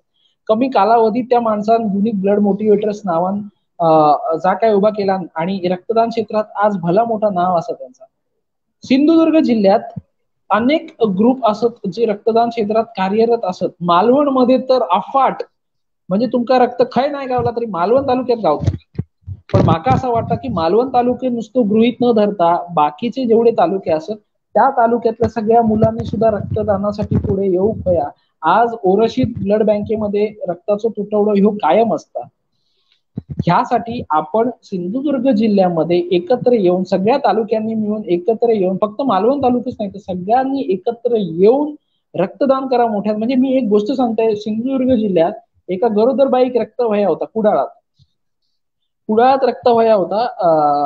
तर एक ग्रुप सांगितल्याने की बाबा अशा रक्तदानाचं माझ्याकडे मेसेज दिलो, मी आपला सांगितलंय, मी एक पोस्ट केलंय की सिंधुदुर्गात ह्या ओरशीत ब्लड बँकेत रक्तदान करूच असं कोण तयार असं काय. अर्ध्या तासानंतर एका माणसाचा माका रिप्लाय दिलो, मी माझा नंबर दिलाय. तो माणूस होतो देवगड मध्ये राहणारो नितीन शेटे. तो माणूस पोलिसात कार्यरत असा, पोलीस हवालदार असा, देवगडला ऑन ड्युटी होतो. ऑन ड्युटी गाडी काढल्या देवगड वरसून थेट ओरशीत इलो, रक्तदान केल्यान आणि परत ड्युटीवर गेलो. किती मोठी गोष्ट असा.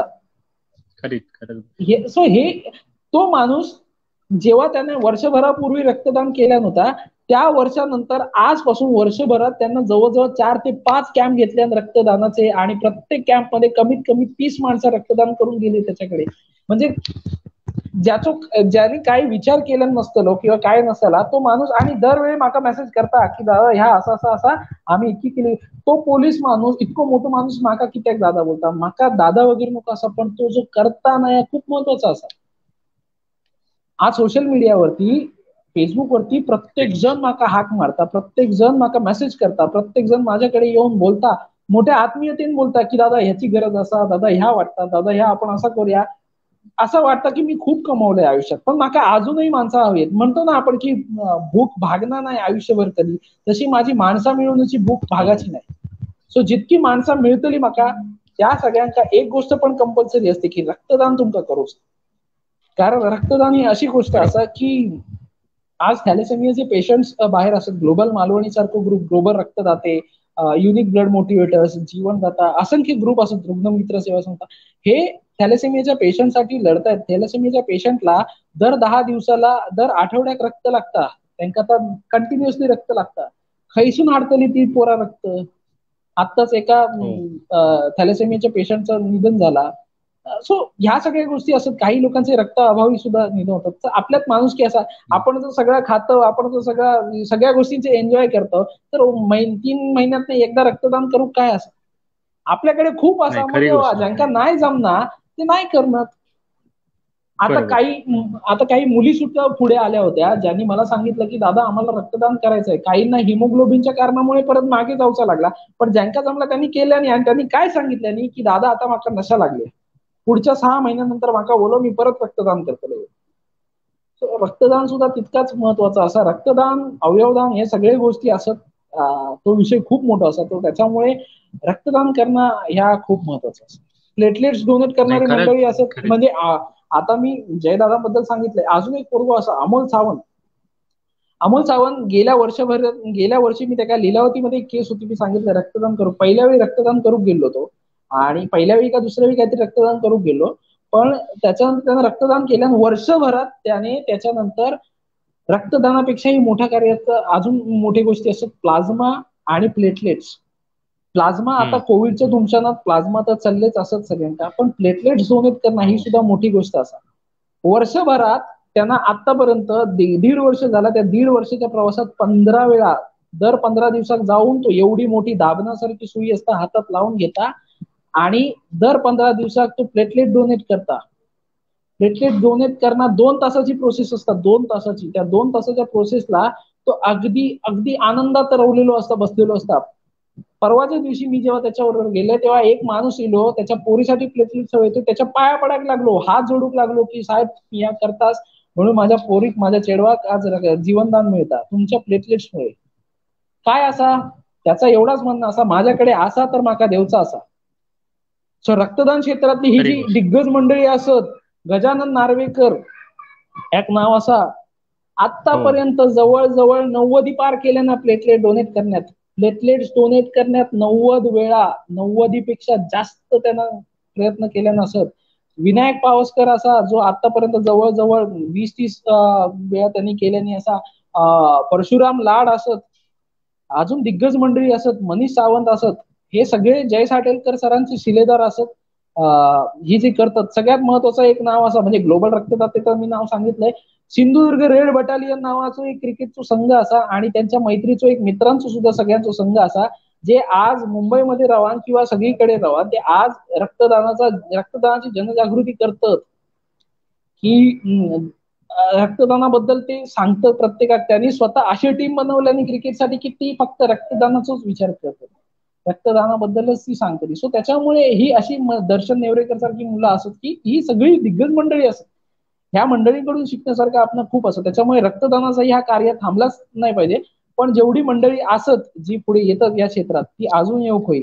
त्याच्याबरोबर आपल्या गोष्टीत क्रिकेटचा विषय येईल तसं अनेक सारे टुर्नामेंट होतात. सिंधुदुर्ग प्रीमियर लीग होता, अनेक सारे होतात. सो ही सगळी मोठी माणसं असत. मला वाटतं अनिल तावडे सर पण बघतात. अनिल तावडे सर म्हणजे रावण पडलो उतानी या नाटकाचे दिग्दर्शक, आणि आज दक्षिण मुंबईमध्ये मोठा नाव असलेला ही मंडळी असत. ही सगळी दिग्गज मंडळी असत. म्हणजे रावण पडलो उतानी सारख्या दिग्गज नाटक त्यांनी ह्या केला नाही. सो ही मंडळी आज आपल्या सोबत असत. किती मोठी गोष्ट असा. मला वाटतं त्याचा कनेक्शन तुटला, तो येतलोच नक्की लवकर.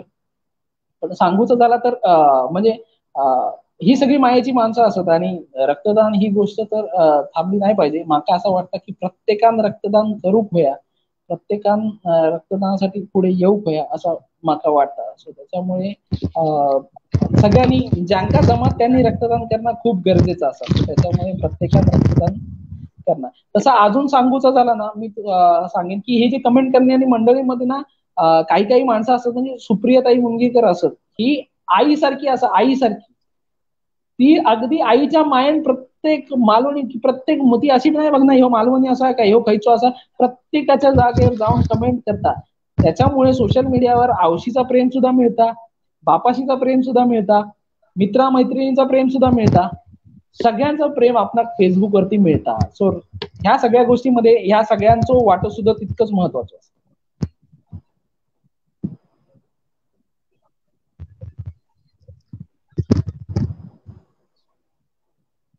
खरीच खरीच गोष्ट हा.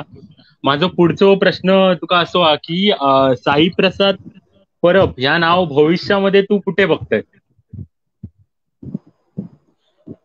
भविष्यामध्ये बघू गेले तर आवाज येता तुका माझं? हॅलो. हो येता, माका आवाज येता तुझं. प्रत्येक कोकणवासियाच्या हृदयात ह्या नाव आहे. बाकी मी काही नाही बघ. प्रत्येक कोकणी वासियाचा, प्रत्येक मालवणी माणसाच्या, प्रत्येक मातीयेत, प्रत्येक गोष्टीत साई प्रसाद परब ह्या नाव प्रत्येकाच्या हृदयात होया. प्रत्येकान आज पण खूप लोक प्रेम करतात माझ्यावर आणि भविष्यात सुद्धा असंख्य लोक माका अजून वयत. माझी ती भूक नाही भागाची, माका खूप माणसं होयत जी माझ्यावर खूप प्रेम करतली आणि प्रत्येकाच्या हृदयात स्थान माका मिळत असा, बस माका बाकी काही. हो. आणि एकंदरीत श्री सोमेश्वर कलामंच निर्मित गराजलो रे गराजलो ही एक चळवळ हा. तर या चळवळीच्या बद्दल तू काय सांगशील अजून? ही चळवळ मी मगाशी जसं सांगितलं तसंच सांगते, चळवळ प्रचंड मोठी असा आणि ही चळवळ थांबाक नको. कारण ह्या जर काही शिवधनुष्य तुम्ही उचलला असाच कोकणच्या आणि कोकणच्या मातीप्रती आणि कोकणच्या ह्या गोष्टींप्रती जी काही तुम्ही चळवळ उभी केला असता, ती जर थांबली तर माका नाही वाटणार अजून कोण असत ह्या सगळ्या गोष्टींसाठी प्रयत्न करणार आहे. सो तुम्ही असाच आणि तुमचे हे प्रयत्न असेच चालू राहावं होय, कारण तुमच्या या प्रयत्नातून आमका ऊर्जा मिळतात की आम्ही नक्कीच काहीतरी करू शकतो.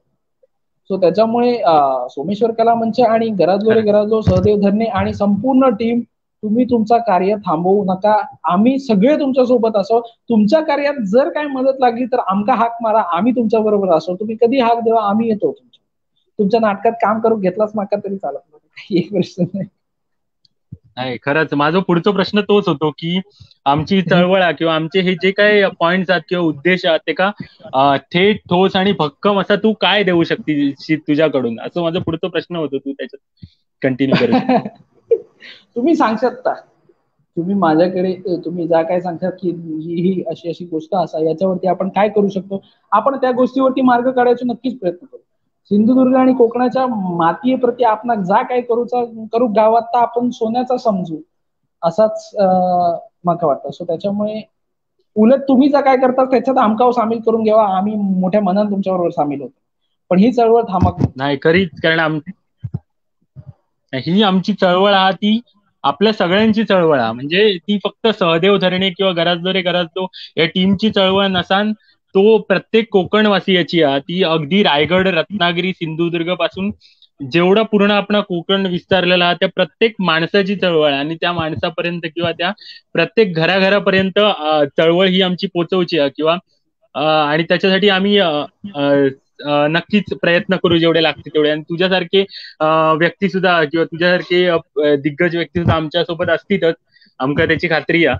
आणि खरंच म्हणजे आमची 1 तास चालणारी लाईव्ह हा ती फक्त अर्धा फक्त तास फक्त अजून जाता जाता एक्सटेंड झाली तरी जाता जाता हो एकच गोष्ट हो सांगतोय की हाय कमेंट्स करणाऱ्या मंडळींका मी पुन्हा मनापासून आभारी असेल त्यांचं, की तुम्ही जे काही कमेंट्स करतात, म्हणजे विक्रांत सर असत, सगळीच मंडळी असत, सुयोग दादा असत, असंख्य विजय रावर आणि अनिल तावडे, सगळीच जी नावं असत एवढी कमी असत.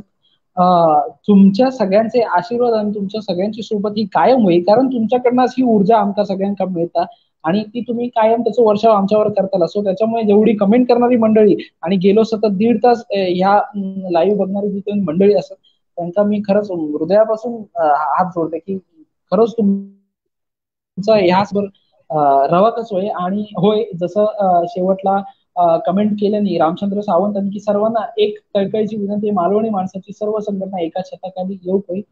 ताच असा जाता जाता खरी माझ्याकडून गोष्ट. मी सांगतोय की ग्रुप ग्रुप ग्रुप या सगळ्या बाजू ठेवा. तुमचे ग्रुप असत तर सगळं चालू राहा दे, पण मालवणी माणूस, कोकणी माणूस म्हणून सगळ्यांनी मिळून एकत्र या. बघा काय होतं ना पुढे. एवढाच मी सांगू शकते बस. खरी खरी गोष्ट. आणि जे जे प्रेक्षक या लाईव्ह साठी होते आणि जे बघत होते त्यांचं खरंच धन्यवाद. आणि जे काही कमेंट्स वगैरे तुम्ही केल्यात आणि जे काही प्रश्न वगैरे असतील ते वेळेअभावी किंवा बोलण्याच्या ओघामध्ये कुठेतरी वरती जातात आणि त्यामुळे ते विचारू घेणत नाही. त्यामुळे जे काही प्रश्न वगैरे असतील साई दादा त्याचं उत्तर कमेंटमध्ये देत, नक्कीच देत. आणि बाकी ज्यांनी ज्यांनी ही मुलाखत बघितली सगळ्यांना धन्यवाद माझ्याकडून आणि आमच्या घरातोच्या टीम कडून. आणि साई दादा तुझे पण खूप खूप आभार. तू आमच्या बोलण्यात मान देऊन या मुलाखतीसाठी इलय आणि खरंच खूप बरा वाटला तुझ्याशी बोलून. धन्यवाद. माकाव धन्यवाद मजा दादा. येईल की खूप ह्या बरा वाटला. माका असं वाटलं की आपण समोरासमोर बसलो आणि गजाली करतो. सो त्याच्यामुळे आणि सहदेव दादा पण माका जवळजवळ गेले 2 महिने माझ्या मागे लागले होते की तुझी मुलाखत होईल, पण काही कारणास्तव काहीतरी राहून जात होता.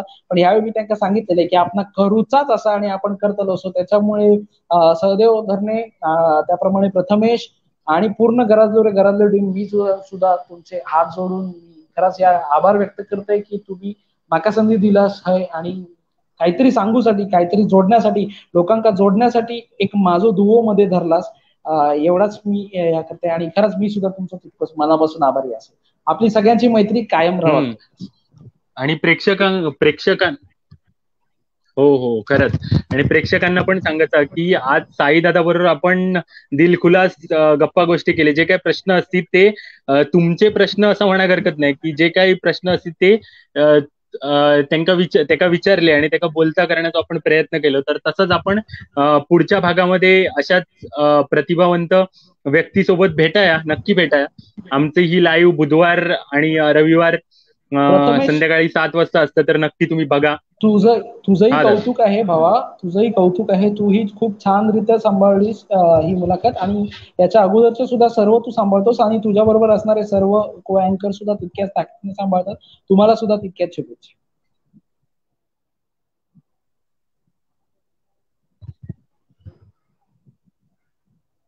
हो हो. धन्यवाद सर. धन्यवाद. धन्यवाद.